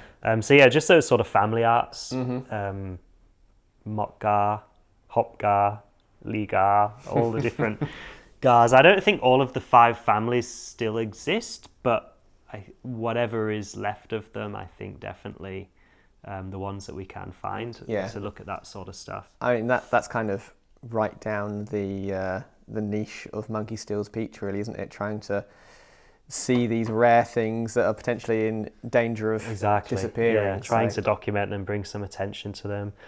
Hopefully get some of you guys to go over and train with some of these guys as well. Yes, help preserve it. The elephant in the room, I guess, of going to Hong Kong and talking Kung Fu is, why didn't we do Wing Chun? Yeah, people ask me that. Actually, I kind of have an idea that I want to do a whole standalone series on Wing Chun that would sort of be Hong Kong, Foshan, and then some of like the countryside in Guangdong. Like, I want to do it because I think Wing Chun is it's so diverse. There's so many other styles that you don't really see beyond the Ip Man stuff that I feel like it's worthy of its own entire series. I'd like to do separate to a general Hong Kong one. It's not that we're like forgetting Wing Chun. It's just that we want to do it separate. Yeah, I think it's fair to say that Ip Man Wing Chun has had a fair share of the limelight. It's definitely not short of coverage. No. So it would be a question of what would we actually be adding to the picture to spend time, focusing on that. I think another interesting thing, I think it would be hard to do well and probably take a lot of time, but I got the sense, talking to a lot of the people that we met, that Western and Japanese martial arts have become really big in Hong Kong. And indeed, we saw a number of schools doing things like Muay Thai and what have you around when we're just walking the streets. I think it'd be interesting to understand, one, have these schools like cross-pollinated at all? Have they brought in any of the Hong Kong style of Kung Fu into their practice? But also, I guess, why are people are training that? Like, you look at the West, whether that's the UK, whether that's Europe, America, here in Australia, we don't have much of a surviving traditional martial arts scene of our own. No. So it kind of makes sense that we import everything and do that. But there's such a thriving Kung Fu scene in Hong Kong. It's kind of like, well, why have these people chosen to go do Muay Thai or karate or judo or whatever it might be? I think it'd be interesting to speak to people and find out why they made that choice. I would suspect it's a very different kind of clientele. I mean, I mean, Hong Kong has a very big sort of white collar culture as well, and I think typically, from my understanding, is that martial arts in Chinese society have quite often been something that's more of like a kind of blue collar pastime. It's sort of its own like subculture, whereas like if you know it, you know it, but if you don't, if you're not in the culture and you're not involved in the community, then it's as foreign to you as it is for a Westerner. Yeah. So I think I would suspect it's probably something like that. But it would be interesting to see like what kind of things, you know, what's crossed over. So one thing I think is great about Hong Kong is for such a small place, there is just so much martial arts there.